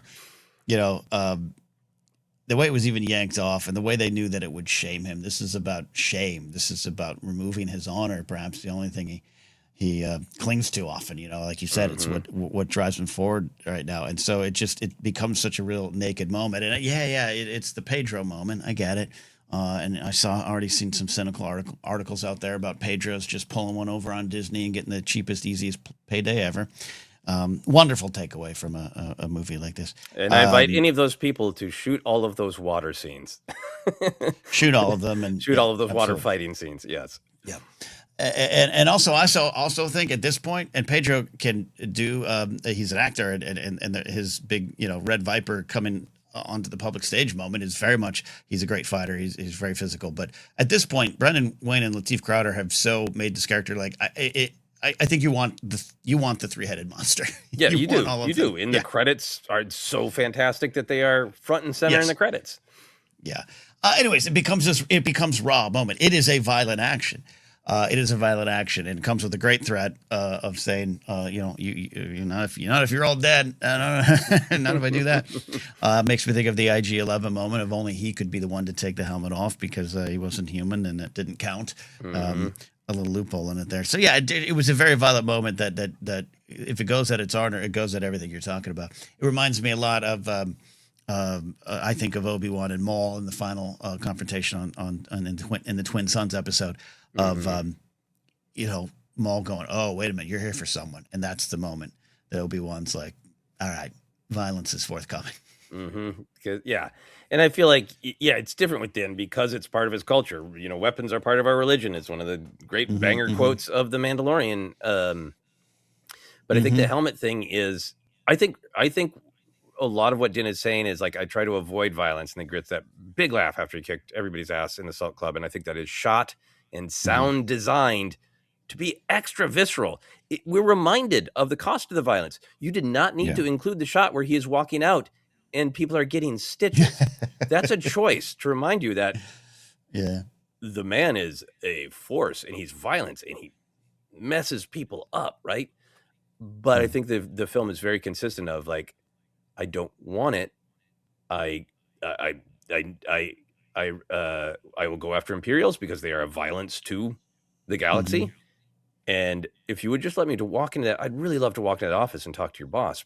But you're going to close the door and make a thing of it. I didn't want to do that. I don't want to do it. And I feel like in the same way, the helmet being taken off of him is a violation. It's a violence that is done to him. And creed is, here's how you respond to that. If they do that violence to you, you must do that violence back to them. And I'm not saying any of that is like absolutely right and correct and moral in the real world. I'm saying in a film that wants us to think about violence, wants us to think about this specific character's relationship to violence, it is the helmet removal and his response is very much in line with the I fight to protect others. I fight to live. When he gets dumped into the pit with the Amani, that's so visceral. Just the amount of stabbing and the dragon stake, it's all so visceral. But I think it is very supportive of all this violence is happening as a punishment of his mercy and kindness to Rada. It is happening because the twins want to shame and control him, and they want to use violence as control, and Din only really uses it as a response. Yeah. No, absolutely.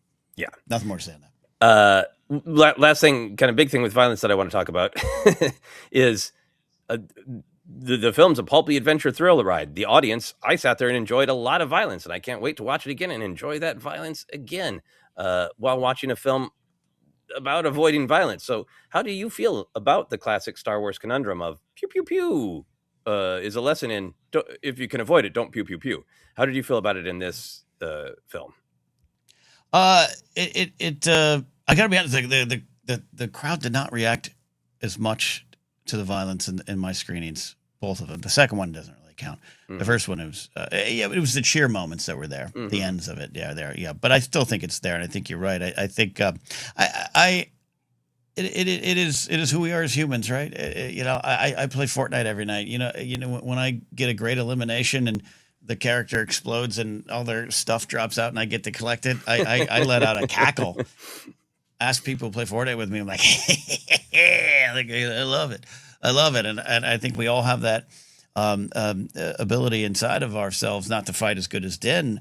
But again, it's can you pick up on how to use it? I think it's just how we do it. I think there's always going to be an unfortunate, I don't want to say need for violence, but it's going to happen, right? And I wish there was peace across every part of the world. And I'm not justifying any war, any action, or anything. I'm just saying sometimes it's the result of things. Violence is a result of things. And Star Wars, I think, at least continues to.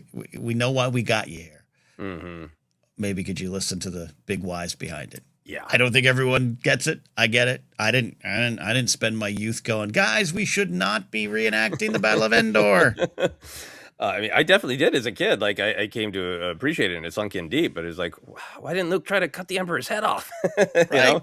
And there's a lesson to be learned there in Return of the Jedi. Yeah, I think it is about violence, but I think it's also about violence, actual, like, exciting, thrilling violence as a metaphor for taking action, for facing conflict of all kinds. Maybe not with violence, but maybe just like, I am being mistreated at work and I need to speak on it, and it's uncomfortable, and I might lose my job, and I might worry my coworkers, but this is wrong, and I have to say something, right? And I think because we're all going through those kinds of conflicts where action is required, not violence, but kind of scary action, it's so cathartic to have. We relate to the Mandalorian, we relate to Din, we're him when we're watching. In that first scene, that first action set piece is constructed to make him the nightmare man of this relentless force. Yeah. It's a choice to shoot the final AT sequence from the perspective of the people terrified they're going to be murdered by him, right? Or killed by him, right? We could shoot it from his perspective, but it's all from that middle, AT commander's perspective. Has anybody stopped him? I think that we are offered some catharsis of what if we could be as relentless and in the pursuit of our righteous goals as Din is. And I think then we get the contrast of that, of how in all the great, there's two pits. There's the physical swamp pit, and then there's the pit, the fighting arena. But there's so much about how his violence is cheered forward, craved, fetishized by Lord Janu in the pit audience, and his like, ooh, you're a Mandalorian, you're famous for violence. It's a real fetishization. It's a real bastardization of the Mandalorian culture and creed of we are violent, but we have all of these rules about it, and the why of it, and the when of it. And you just want to use it for money and your own your show, and just like I think that's really, really powerful. So at the end of the day, I feel like it's I enjoy it because it feels like a healthy cathartic purging, where on one hand I can go, as a metaphor, I would like to be as relentless as Din is, and I don't want to perform that kind of violence, but I want to get it out of my system. So watching this man perform it is cathartic. Yeah, I agree with that, and fun. One other big theme I want to talk about is the sort of the counterbalance to all of the villains dominating, controlling, owning. A lot of the villains own pets. They own everything's theirs. The heroes, in contrast, have a real sort of this sense of community and no one left behind. Some touch points in the film. Our heroes return for one another repeatedly. Grogu could leave with the Unzones, but he returns for Din. Din and Grogu make a decision to. They could. It's such explicit dialogue and such a great cheer moment where Din's like, "We got two choices: we can fly away, or we can stay and fight." And save Rada along the way. They don't leave Rada behind. The Anzellans come back for them both. After Zeb saying the New Republic can't intervene, the New Republic comes to Nelhada and saves the day. The bad guys are just constantly retreating and abandoning one another. So much of this film is in that first scene with that Imperial Barrow, where he is dominating people with violence. And then as soon as violence might happen to him, then he says, "You cover me while I leave." It's funny, but it's great. I think the twins at the end begging Embo to save them. And I think Embo is kind of coded as somewhere in between. He's just Kyozo, simple Kyozo trying to make his way in the galaxy. He got hired, he delivered, but there's a whole thing of like all the bad guys either literally own pets. Lord Janu has all those birds. He controls and owns all the fighters in the pit. He wants to buy and own Mando. The twins own the dragon snake, kind of against its will, it feels like. Embo's in a loving, emotional connection place with the Anuba. The Anuba's not a thing that he owns that attacks for him. They are connected. Yeah. So I feel like Embo's kind of this middle ground, and I love that he's like, no, why would I rescue you? Bye. Bye. But to refocus on the positivity and the connection, how do you feel? What do you feel like the film has to say about community and family and not leaving one another behind? Yeah, very explicit. And this is when I talk about things always being light side, dark side coded in Star Wars. Again, it's not about the teams; it's about the thoughts behind them and the actions behind them, and maybe the morality behind these two sides. And light and dark can also mean death and the cycles of life and all this stuff. But I think just when you see it on display here, it's very easy to pick up and it's very present. And I think my favorite example of it is the Anzellans, man. Those guys they ain't leaving anyone behind. You get picked up by an Anuba. We'd be back, baby. We told you we come back, baby. Like they're in it, man. I love them. I think they're stars. And I love the Embo moment. It is what he's DJ for Last Jedi. Maybe, Yep. You die, I die, go on. I think it's important to the overall message of Star Wars. We say a lot. We talk a lot about community comes up in Star Wars a lot. It should be, and it's not always about the Citizens Fleet coming back to end the big fight and save the day. It is in these small little ways, and you should be able to take this on the screen and put this into your own life. And again, I go to the 10-year-old watching this, the 12-year-old watching this, the 8-year-old asking their mom and dad, their parents about this film. Like, this is going to be one of the lessons. Go back for your people. Go back for your people. There are the bigger lessons about when you have to let go, and that's also in this movie, as we discussed. But I think on the paper, that's always what I want from a Star Wars story, at least at some point, that the community is what wins the day. Yeah, and I think Din has always been a character of honor, but I think it's made even bigger by this relationship with the New Republic. I think Din has two kind of huge growth moments in the film, and I think one of them is the arc of realizing I can't always keep Grogu safe. He needs to grow. He needs to come out of the safety belt and learn how to fly himself. But the other was his relationship with the the New Republic. I love that you phrased it as there's a great conversation at the end of like, well, of course you're part of the family basically, and he's like, I'm an independent contractor, and like it's very funny. He wants to be 1099, but he's W2. He's part of the team. He's on the payroll. I pay for my own medical. I'm good. It's so good though, because I think it is, he doesn't want to admit himself that he has, he's become a member of another clan. And it's a big arc from his entire journey with him on the show. I believe it's the first episode where Grief Karga is like, if you're unhappy with the way things are going, you can, make a complaint to the New Republic. And he scoffs and like, what a joke. Yeah, and he learns these people. He gets to know them, who they really are based on their choices. And he's got this great relationship with Zeb as his wingman. And I think it's fabulous that he kind of is sort of accepting at the end, begrudgingly. I'm here. I'm not just taking jobs from them. I'm part of a community. It's so beautiful. Part of their family, yeah. He'll get there. Yeah. He'll get there. Final thing is not returning to the past. I think we've talked about this a lot. I think it's a major theme of the Mandoverse. Everything from Garza Fwip's wanting the sanctuary to change to the Navarro Cantina becoming a school and people wanting it to be a cantina, and all of the shadow of the Imperial warlords who want to go back, and Din continuing to grow and learning to love droids. Learning all sorts of things. But in this film, if there are galactic stakes, it's that the New Republic is concerned about all these warlords and their desires. Again, at Barrow, it says explicit at the top, we're coming back. People are going to want order. Rada wants to escape the shadow of his father, but the twins just want to get back to the way it was, gangster empire. Din is really vocal about, I work for the New Republic. I don't want to work for these gangsters and criminals. I don't work for them anymore. I have changed. How do you feel like that theme of change and resistance to change played out in this film for you?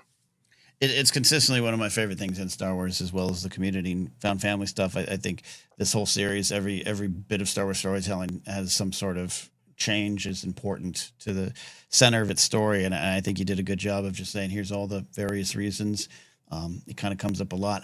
It's funny. Yesterday, I saw the movie again. I came home and I kind of wanted to watch it again, but I had Disney Plus on. I cannot wait till it streams. So I put on Dial of Destiny because I just wanted to watch another movie that I like that other people want to crap on for reasons they don't understand. And it's just so explicit there. You have Mads Mikkelsen in a Nazi uniform saying to Dr. Jones, we'll own yesterday. Like we'll own, the past is ours. And this clear examples, one of the reasons you and I took to that movie as well, of just like what a lot of these forces out in the galaxy, no matter in our world too, wherever you look at them, again, light side coded, dark side coded, just to me doesn't mean hero and villain. It means every individual choice you have. And the desire to go forward and the importance to go forward, but take what you learned from the past, right? We'll bring up the Last Jedi conversation another time, but that's what that film is saying. You can't just destroy it. You can't just turn your back on it. It is you, and you got to best build forward by looking at what makes you and who you were. I think Rada there's some deeper moments with Rada that we could see and enjoy of him wrestling. Who am I as a Hutt? Like, who am I as a Hutt rebel, so to speak? Like, who am I? So I love when it plays out, and I love all the examples. And I think it's very important. It's a perfect time period in the Star Wars story for this too. It is why I'm interested, and I know we are not alone in wanting to dive a little bit more into this post-victory, post the Ewoks dance. It doesn't necessarily change overnight, and there would absolutely be people in this galaxy going, we're good. We were good. Can we find a way to stick back there? And I love when it plays out on the big levels at Star Wars, but I love when it plays out on the tiny little personal levels as it does in this movie. Yeah, I think it's so wonderful to see stories where change is acknowledged as scary, but there are rewards on the other side. And I think it's a big part of this film does just like a great job of the classic George Lucas being for kids in terms of what are the actions that you take that feel right, because we have an instinct to be selfish and look out for number one, and it feels good to be the strongest in the room. But would you rather be the strongest in the room who controls people through your fear and your power, or would you rather have this scary connection to other people and have them be there for you and have them say at the end of the day, everybody is welcome here? If there's a stereotype that this is what members of the New Republic look like, forget it, because people in our community can be scary dudes in armor. They can be weird little magic hand babies. They can be the son of gangster slugs. Everyone is welcome here, no matter what you are. You are welcome here based on your choices, which I also think is what that Sigourney Weaver line is like about. We were working with the twins. We were negotiating with them because we want to work with folks. And they chose the other team. They chose the other team line isn't red saber, blue saber. It's just teams that are all the same. It's who are the other teams based on the choices that they make. And I thought this was really beautiful in highlighting the choices that were made. Absolutely love it. A couple other things to talk about as we try to keep this episode to a length that we'll upload. We always love to talk about the themes. Any other themes or ideas that you wanted to discuss, Ken? Anything else on your list? No, as always, you're wonderful for pulling them all out, and I think they're all generally there. I think this movie is swimming in themes. If it's they're not always easy to pull out. I don't need everyone to sit and watch a Star Wars story with a notepad to take notes on the themes, but it's what has enriched my love of Star Wars all these years, where I'm not tired of talking about it. Sometimes doing a podcast 4 times a week, and you and I are busy. Jen's so busy she unfortunately can't be here. There's that reality. But man, I love coming to the table to talk about the ideas that Star Wars puts forward. And there's so many wonderful ideas in this movie. Yeah, and I think for me, it is always about. It starts with engaging with what you're presented with, because there was a time in my life where I would have folded my arms and said, I wanted this to be high galactic stakes. I predicted on the podcast that the Empire would have a bigger plan that Din would have to foil. I thought we were going to see Grogu's dramatic background, but I don't want to be the person who's like, before I saw this movie, I thought it was a taco, but it's a pizza, and now I'm going to judge it as though it's a really bad taco. What it is a pizza. I'm going to enjoy eating the pizza and engage with the story that I'm presented with and find what's there. And to me, that's the beginning. And I really never care if somebody's like, it didn't work for me, it's not what I like. But I do see people on like Facebook just saying it's terrible and not engaging with it in any way. And like, I feel like it's one thing if you just want to say, hey, I didn't enjoy the film. But if you want to make a declaration, if you want to call it a review and say it's terrible, I really do think you should take the time to engage with what's there and build an argument other than it wasn't what I thought it was going to be. Yeah. And explain what was there. Explain how it made you feel, and then still, if you didn't connect with that, I'm with you on that. Anyway, that's another conversation. Yeah. Sorry. Almost, no. But because I want to start naming names of just folks. I'm just like, you're done. Like, you're just doing the same hate for 12 years. There's nothing intelligent about your reviews or your jump cuts or anything. Just like, what are you doing? Like, we've all moved on, and there is a play out there.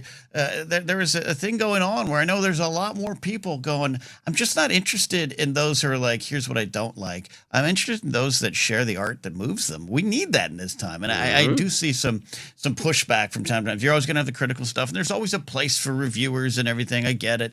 But I'm just more excited about talking about the ideas and how this made you feel. And if it didn't make you feel anything, let's talk about maybe why. Yeah. And I do not need or expect everyone even listening to this. I think there's plenty of people who can listen or watch this and go, oh, interesting points. I still didn't enjoy the film, and I got no problem with that. I think if the first and most honest reaction is just your own emotional reaction. Did you enjoy it? Do you think about it the next day? Yeah. And go from there. Speaking of enjoying it, we like to talk about our big things. We also like to talk about just all of the great moments. So any specific moments you enjoyed of action, comedy, heart, spectacle, that kind of stuff. Yeah, I mean, the hard stuff, I refer to things I said early in the emotions I shared on this podcast. I think it was just so, I think that wonderful sequence I could live in for a long time, including the rescue of Din Djarin, the saying goodbye to Grogu, the sequence, and then Grogu returning. That's going to be what's on repeat. And the other stuff is great Star Wars fun. I will say towards the end, especially the first viewing, it's not Rogue One. This is Apparatus of the Rebel Alliance, which has made me emotional in the past as a Star Wars fan, going, that's it. That's the moment where they, for the first time ever, get to declare that as this alliance. Even with the Andor stuff, it flows nicely into that moment. It's a powerful moment. But when the team shows up, the first viewing of it was really fun. I did get emotional. I don't know Paul Sun-Young Kim. I know people that have interviewed him and everything, but and he seems just like the most excuse me, I said Sun-Young Kim, I meant Sun-Young Lee. My apologies. I don't think when he showed up with his big bushy beard and he is in an X-wing, I was like, that guy that guy got into a Star Wars movie. He was in a Star Wars show, which is awesome. Mm-hmm. His figures out, but he got to go to he's in a Star Wars movie. Yeah. What a dream. What a dream. And I got moved by that. So I love that sequence and Team Y-Wing and seeing Lee Isaac-Chung and Doug Chang and Trapper Wolf, everyone there. I love that moment. Yeah. Rick Famuyiwa getting some good lines. Yeah. Fantastic. I really agree with you. For me, I mentioned some of them. Din not fitting in the hidey hole in just the timing of the Grogu comedy and the sound design of that helmet clank. It's so funny and so well done to lighten a really hard moment, So you love studying comedy. The second crowd, this was a smaller crowd, and so you could feel each individual laughter, right? Mm-hmm. So in that moment, it was so fun to observe. Like the first clank happens, laughter, clank, haha. Then the third clank, it's more, and then when they commit to that bit, the audience was rewarding that bit. It was funny, but on top of that, they were clapping for that was great to do. It's like the difference between an improv crowd and someone watching you do improv is going to be sometimes I applaud just the effort and how they were doing that. And it made me laugh. And I think it's a funny moment where the crowds are more you prove me that you're fun. Prove to me that you're funny. Anyways, I don't know if you had the experience. It wasn't just laughter. It was laughter at them doing it. Yeah, it was the perfect rhythm of the escalation. Which when comedy escalates, right? To me, it's you're in a rock song and, again, you're not analyzing it, but, the music is escalating. The drums are getting louder and the notes are rising and rising. So, it's going to break into this solo, right? And you can feel the rise. And the comedy was so well done here. The first clank's funny, but I could hear the drums rising up of oh, he's gonna lose his patience and slam, slam, slam, slam, and go into the sort of guitar solo of comedy that it ends on. It's so to the beat, perfect comedy as far as I'm concerned. I loved the Djarik fight. We can talk about the canon of it, but the violence of it. That they were really. I know they're all the Djarik monsters, so we know them, but disturbing Lovecraftian monsters. There was a great bit of Lovecraftian horror, kaiju horror with the monster full of mouths biting down on Din's head, the little electric guy, the fear of now we the audience who are chanting for this, now we're the subjects of the violence. Fantastic across the board. Yeah, it was just fun to watch. Again, I don't think we've even talked about it much in our review yet, but this was a really fun movie. and I don't like when fun is used against something. How dare it be fun? And it was a lot of fun. I also enjoyed the Phil Tippett Studios stop motion stuff, I think all the way through, but definitely the sequence with the robots guarding the twins. But yeah, the Djarik thing, and I right away, Din says it's a Djarik match and you see the board. But even then, it didn't fully connect until you actually see the one with the vest throw the other one down. And now suddenly, my 10-year-old came out, and I was like, "Oh yeah, so good." I think we were remiss if we didn't discuss Hugo Durant, Martin Scorsese, with a huge credit. Favreau is so. I'm so glad that we got the extended scene of. I don't know if they motion captured Martin Scorsese, but with the hands, it felt like it. It was so just what if Martin Scorsese was a 4-armed alien who is, related to the one that Jon Favreau played? It was, but just I think it was also it had layers and layers of funny. If you knew nothing about Martin Scorsese, it would have been a perfectly funny scene of a guy who's trying to kind of give information but doesn't want to admit he's giving. They hang around here, but also other places, and there. And if I wanted to, I wouldn't, but they go there. It's all great, but it's extra funny to just be this is Martin Scorsese in a little slice of the part of Star Wars that's a gangster movie of I'm a low level guy, neighborhood guy with a sandwich shop, dangerously telling you where to find the good fella. Yeah. I thought that was pretty great. I love that we knew coming in. Obviously, he was in the film, but to have him in the opening credits was amazing. Poor Scorsese. He's going to have to answer so many questions. But you said Marvel movies were bad. But you win it. Yeah, he's going to have that. No, I love it. And again, it's a fun moment. I sometimes I don't think there's any grumpiness at this scene that I've seen, but sometimes I'm just if you're making a Star Wars film and you're a part of the creative team, whether you're a design team, concept artist, some you're the director or you're an actor on set. You do something that's kind of fun, and maybe it's a reference, maybe it's a thing. It's like sometimes they just looked at so bad. I just love Jon Favreau asked this great legendary director to voice a character, make him related to him, and he's cooking space cubanos. It's a scene out of Chef. It's a scene out of Goodfellas. And you're right. I would love some BTS on this because it's particularly a moment where it's like, I got 12 little ones at home. I got 12 little. Yeah, you see what I mean? Like it's absolutely so, Martin Scorsese. Yeah, it's poor Martin Scorsese hands going while he's talking. It's fantastic. Utterly fantastic. So I absolutely want a Disney gallery. Martin Scorsese comes to Star Wars. I loved it. It's a great moment. Yeah, it's fantastic. Couple other moments for me that I just want to. Grogu and Rada playing in the water is so beautiful. It builds their connection, their chemistry, and it's so lovely and peaceful. And like that's what we're all fighting for. So these people can just enjoy their lives, right? How do you feel about that one?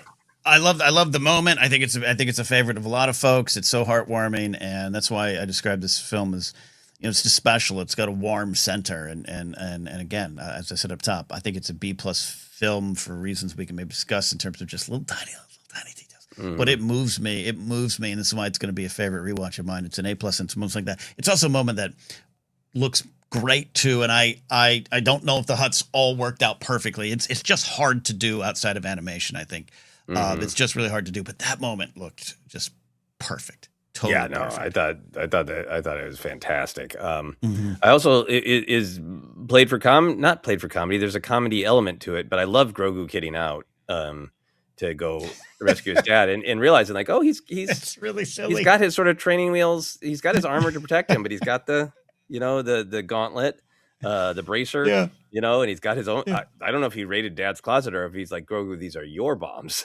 They're distinctive, cool sound design of the do. Yeah. But and then just like again, it's a moment where the size is played for laughs when they're like, and the triumphant tiny dudes and tiny ship, it's played for laughs, but then they do save the day, Yeah, no, I'm with you. And it's, again, one of those moments of like, why wouldn't you do that? It's kind of meta to just pop culture, right? And we all know this is the Rambo doing his own, gear on. We got it. Like, it's like Gremlins. Yes. At one point when Gizmo gets out. Yeah. Yeah. Why wouldn't you do it? You have this moment. You have this character. I thought it was great. Yeah. And both crowds loved it.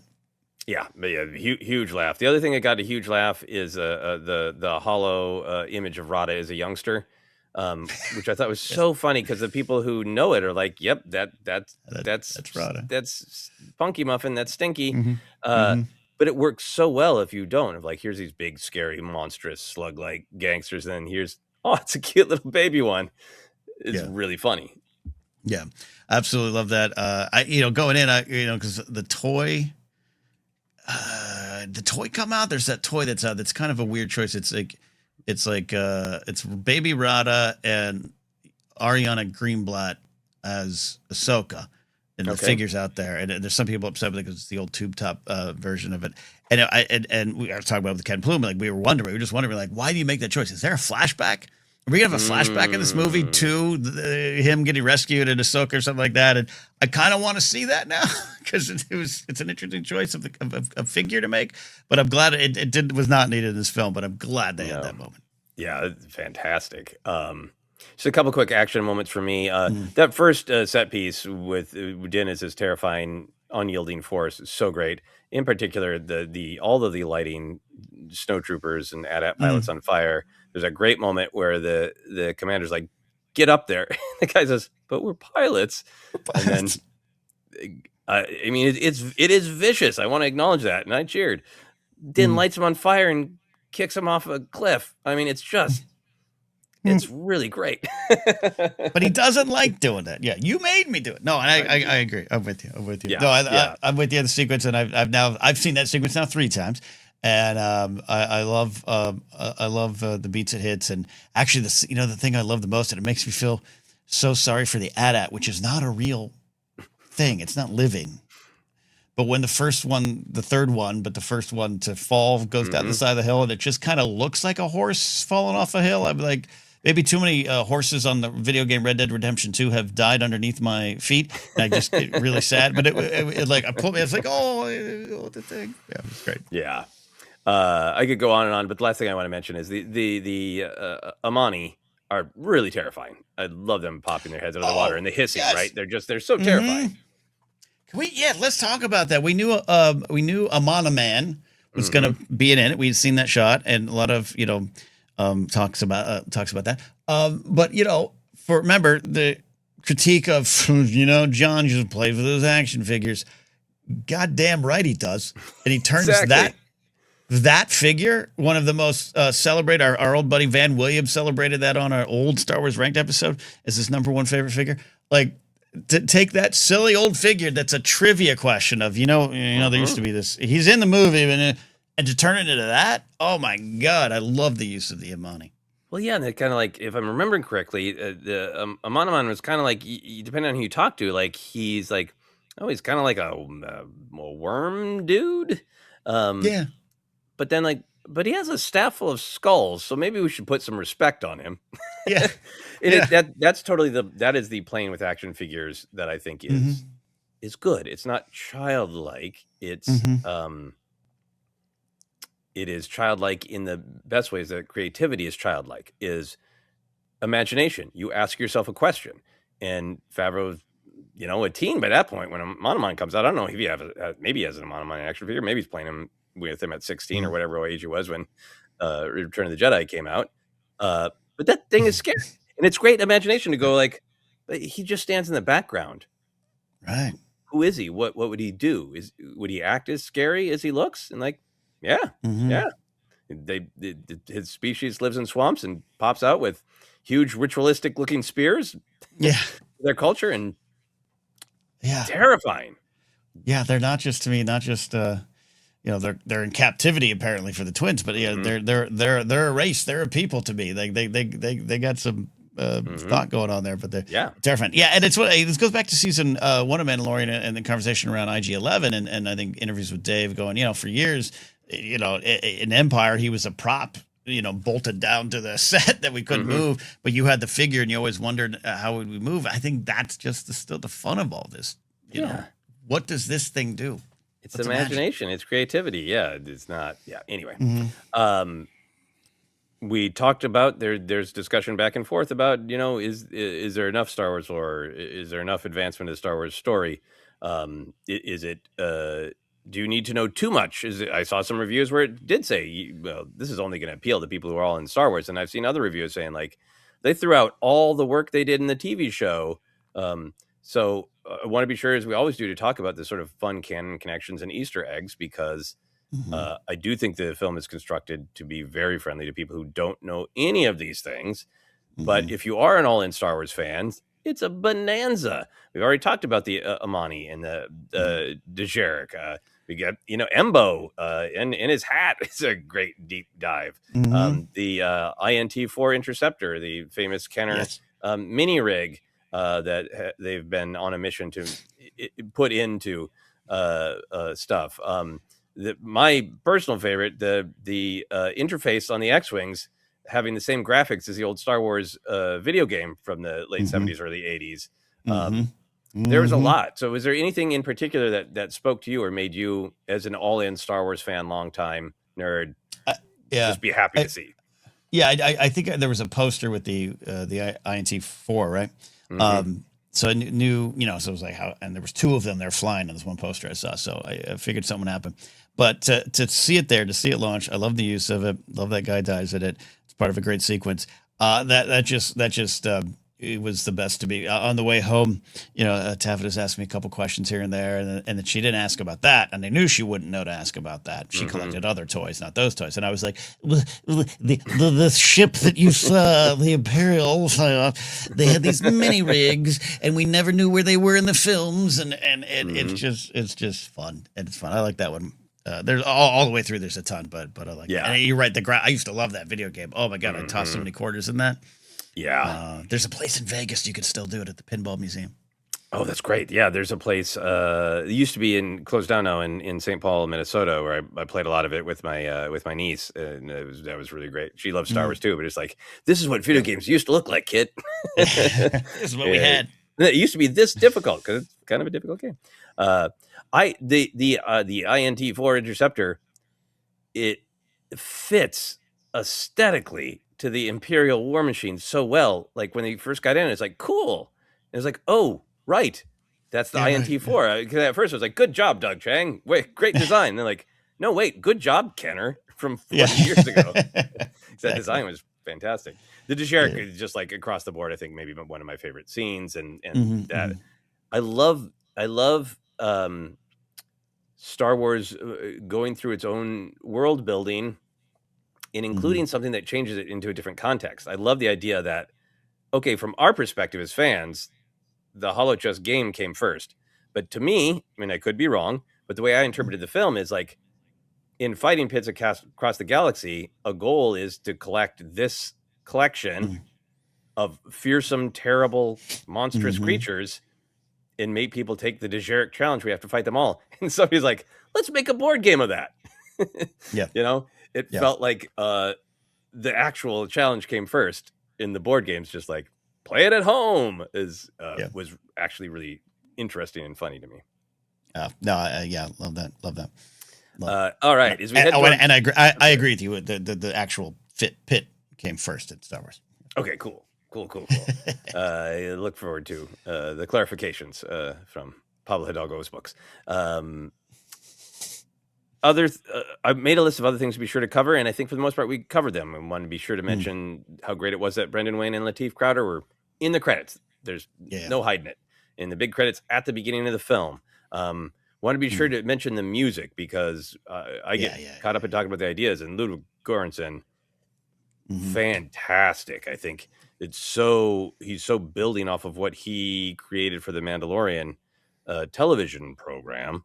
But like that different sort of sad techno for the moon of Shikari, where all of this mhm, industrial violence happens. mhm. So great. I just thought the score across the board was fantastic. What did you think about the score? Yeah, I already discussed that one moment that brings me kind of to tears even to talk about it with the music and Din fighting for what he thinks is the final time as his son leaves. It's just perfection. I really think that, and he rose to the occasion too in the sense. There's already a little clip out there. It's not from him. I think it might have been John describing it, of saying, for some of these themes and these moments, he's already created iconic music in Star Wars that almost became iconic from the first episode. Right? It dropped, and Mm-hmm. you were like, "Oh, I'm in." Everyone was like, "I'm in on this." Obviously, he's an award winner. He knows what he's doing. All right, I always champion the first Haim album that he produced. One of my favorite rock bands. But John saying he knew that some of this needed like orchestral stuff. This needed to be big. This needed to fill the screen too. So he met the project right where it was. Mm-hmm. Yeah, and it just like it's a treat both viewings to sit through the credits and just rock out to all the bangers in the score. And I I can't. Yeah, Yeah, I missed it the first time and stayed. Pluman told me to stay for the bluegrass edition at the end, and I did. And it was it's great. so good, so good. Yeah. The other thing I wanted to be sure then to touch on, Ken, is unless I missed something, it has finally happened. A Star Wars film with no lightsabers, what some fans have been clamoring for a long time. But Right. Rogue One, we got Vader. Solo, we got Maul. So they're mostly lightsaber free, but the Hmm. lightsabers happen. So unless I missed something in the background, no lightsabers. How do you feel? No, not missed. I think we're in a world now where it's not always needed.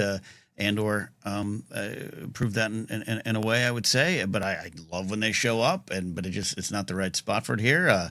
I was trying to remember. I was like, wait, did Grogu he left his lightsaber, right? Yeah, he didn't take it with. Yeah, that's right. Mm-mm. Luke gave him the choice. All right, so no lightsaber is going to come out.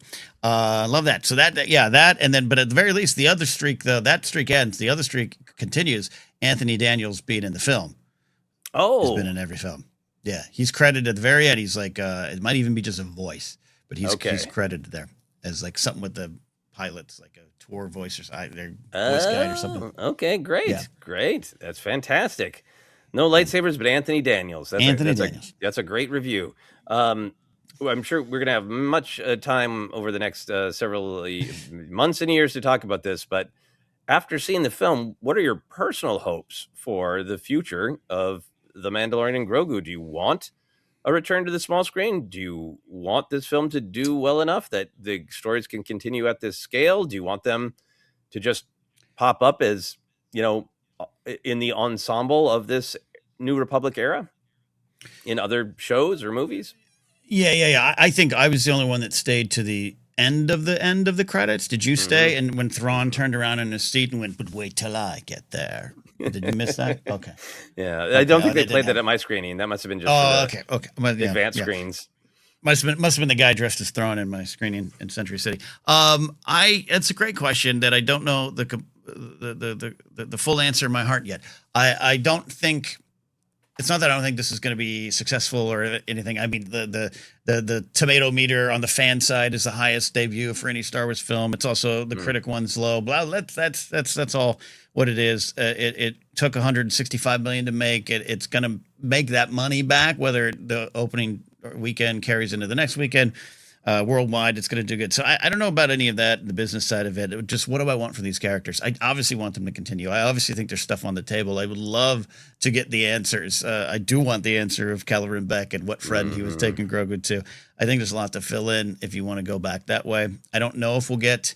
I just don't think a season 4 at this point is going to happen. We don't know the future of streaming, but a made for Disney Plus adventure movie, whatever it is, I think I absolutely am ready for that more than I think I would have been going into the film. I love these characters, I love the show, but the Mandalorian's on the lower tier of the shows I rewatch in Star Wars. But I just did the full rewatch. I took it in and I was moved by this movie, so I'm on board in a way that maybe I didn't think I would be before for them to continue. I would go, Din coming back and going, all right, what's the medical plan? I think I need it. Okay, let me join your squad. Let me get a rebel or a New Republic insignia on my helmet there. Him being part of an ensemble, and we saw a Book of Boba Fett, but in a movie or whatever Filoni might do with that film of his that I don't think we're going to ever see, and we'll see it in other forms. It almost would feel muted, to have Din and Grogu at this point. I want them to have their own spotlight. Mm-hmm. Yeah, I mean, I could definitely see him being a part of, a conflict against Thrawn, not him personally, being the one who takes down Thrawn. Yeah. But, I want more storytelling with him because I do think there are threads that are left on the table in terms of, Totally. Grogu's traumatic past. Does Din fully accept being part of the community of the New Republic, and how does he evolve even farther? There was sort of a cliffhanger at the end of season 3 in terms of you want Din and Grogu both want Grogu to be a Mandalorian, to learn the ways and adopt the creed, but before the next steps can be taken, he needs to learn about the galaxy. So there was go train with him for a while and come on back to Mandalore. And so I feel like there's a little bit of maybe that would be the organic end of Grogu is a full Mandalorian, and a little bit like with Omega in the Bad Batch, that jump that we got to the end of. They raised her and she's her own person now. Yeah. I feel like there's a lot left. It feels like almost more of a financial question than a creative one. I think this film was sort of like, we don't want to bog the audience down with a bunch of hey, remember when this happened? Right. But maybe another film could bring in more of their backstory because they've been introduced to an even larger audience. So I'd be fine with the film. I'd be fine with another show. Maybe I would actually just love a special 4-hour event broken up into 2 nights on Disney Plus, and maybe it's a little lower budget than a movie, but it's not. Yeah. I just care that the story continues. Same. I'm with you. All right, we are almost out of here. Is there anything in the film that you wanted to talk about that you struggled with or you feel didn't work? You've mentioned a couple times that kind of it's B+ with an A+ heart. Yeah, I just by that I mean you could probably, once it starts rolling, you can maybe predict some of the big beats that are going to happen in terms, including a big ending, because that's just big budget filmmaking right now. And I get it. And I get if people feel that was safe. I really do. I really do. I just think there's so much beyond it there. So that was just one thing I would say. And then I'm not, I'm always going to be a little bit on some of the dialogue that's presented in Mandalorian, and some of the streaming shows does not work for me as much as other shows, and maybe work for me less than works for other people. So something like I didn't love the opening sequence, was a little awkward to me, just the whole conversation. And the first time I saw it, I was like, what are we doing here? Push past it, not an issue, definitely not an issue. So that's all. And then I do think it's about 5 minutes too long, 10 minutes too long. And I after the first viewing, I didn't think. The second viewing, I just was not cut moments, but just like, we could speed up at this point in here. Not that I want to speed up and move past anything, because I love when this movie slows down and says we're slowing down, and we're gonna go to we're gonna go into the swamp, and Grogu's going on his. I love that. So it's not that. Just I don't know. We're doing a long episode, but longer than the movie. But the movie was still long. That's all. I only have a couple. Yeah. So maybe the movie could lose a few minutes, and then so could have our podcast. But blame the movie. I'm with you. I think that I don't have any problem with the dialogue. I get what people are saying. I've seen a couple of people say like that the show doesn't produce memorable dialogue, but also I think some of that is give it time, because It's a Trap was not memorable in 1983. No. I Can Bring You In Warm or I Can Bring You In Cold is pretty damn memorable. But I think that is also like, it's not like Favreau's like, whoops, I forgot to write iconic lines. I think it's a part of his like, I don't need to bedazzle this. The characters say what they mean, and that's a style of filmmaking that the characters are very blunt and simple in the way they speak. And I think it's a choice and a style, and I get it that it doesn't work for everybody. But I think over time, more iconic lines will emerge. And I also agree, like, yeah, I think it could be a little bit shorter. So many of these action set pieces I think are fantastic, but I think as it's building towards the climax, Din fights with the Amani when they're on the ship, which is great. And then they have the big fight with the big droids to get inside to the twins, and then they have the three-way standoff with Embo and the Hutts and Grogu versus Sleepy Time for Kaibu. And all that, for me, it feels almost like logic of saying like, well, that ship wouldn't just be unguarded, so he needs to have a fight there, and like, well, the twins wouldn't just leave the door open, so there's got to be a fight there, and then when we get in there, we got to have a big climax. They're like, but I do understand that. Like, I think I can see some audiences being like, we've watched a lot of fights and now it's more. And I'm entertained by it, but like it on the second viewing, like I'm gonna have to go frame by frame to parse which Hut is what in that big sliding Hut fight. Yeah. So I get it. It could be a little shorter. But overall, I just really love how unique and specific this film is, and how dedicated to doing what it cares about, and not too worried about following these beats that we've gotten really, really, really, really used to in sort of the 3-act structure must move exactly like this.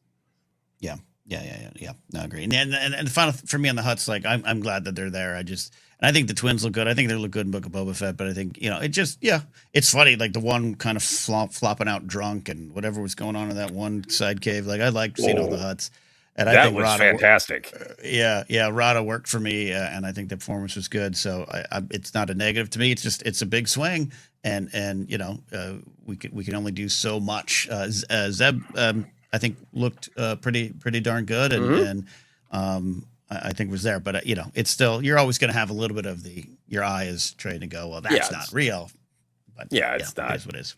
Yeah, but the stop motion was great with the robots, and the Hutts. The this is how Hutts live. Them doing, I don't know, some weird Hutt caress party. They maybe playing spin the bottle in there or something, and then the one just slurping out of the hole is like, after going back to a kid and seeing Jabba as a kid and Mm-hmm. going like, oh, this is how they live. Yeah. That was pretty Yeah. damn cool. Pretty damn cool. Yeah. All right. We always end our discussions with merch. So, Ken, if you could have merch based on anything in this movie, what would it be? Pretty simple. I want a video game called Rod of the Hutt's Punch Out, done in the old Mike Tyson Punch Out style. Just Rod of the Hutt fighting his way through the galaxy. He's the one. He's not the big boss of the Ed. He's getting through the fight. You got to follow him. Yeah, and when you smack somebody up enough that they go woo woo woo and they get stars, then you can hit the sequence of special buttons to slam your whole body on top of them. Oh yeah, that's the one. Yeah. Love that. You? I love that. I want just an entire line of Din's healing hut with his feet sticking out. I need an action figure playset where Grogu is building the hut, and you have a little knocked out Din that you can slide in there. I think they should make that as like a jewelry box you can open up, put your jewelry in the hut. There should be T-shirts, posters. That should be the image of the film. I also think Play-Doh, great promotional cross-promotional opportunity. Yeah, this is great. Yeah, give me a novelty glass where drink around Din's feet. Great, indeed. That should have been the popcorn bucket. Well, we almost made it under 2.5 hours. Almost. That's it. That's our review, our deep dive discussion. We hope you enjoyed it. I'm sure some of you listened at 1.5 speed or broke it up over 3 days. I was in Reddit recently, Joseph, and someone recommended us, but said they're more of a podcast. It's on YouTube. You can't just sit down and stare at the screen for a long time. And I understand 2.5 hours is a long time just to stare at our faces like this. I get it. But we enjoyed the journey that we went on this film, and I hope you do as well. You can find us on social media at ForceCenter Pod. You can also join our Discord or join our Patreon page and get into the Discord, patreon.com/ForceCenter. Oh, my light went out. That's how long we've been doing this. My light went out. Now I'm moody. Go follow me at Napzok. By the time most of you see this, our comedy show in Burbank will have happened, but we get leading the comedy. Star Wars Comedy Show, Burbank on May 24th, 5 p.m. That's it for me. You, sir. Well, you can. I turned my light off for dramatic effect. You can find me on all the social media at Joseph Scrimshaw, and more stuff coming for all of the films I'm working on, both short film and the horror, the feature length horror film Dead Media that I made with a bunch of great people.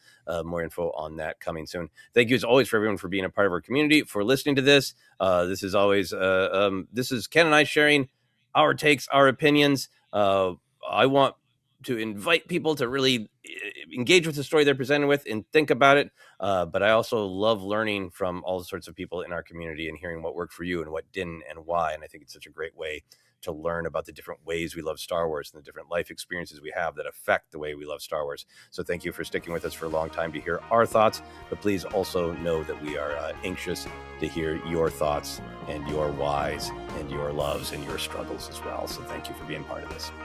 Thank you all. That is it. We'll see you next time here on ForceCenter.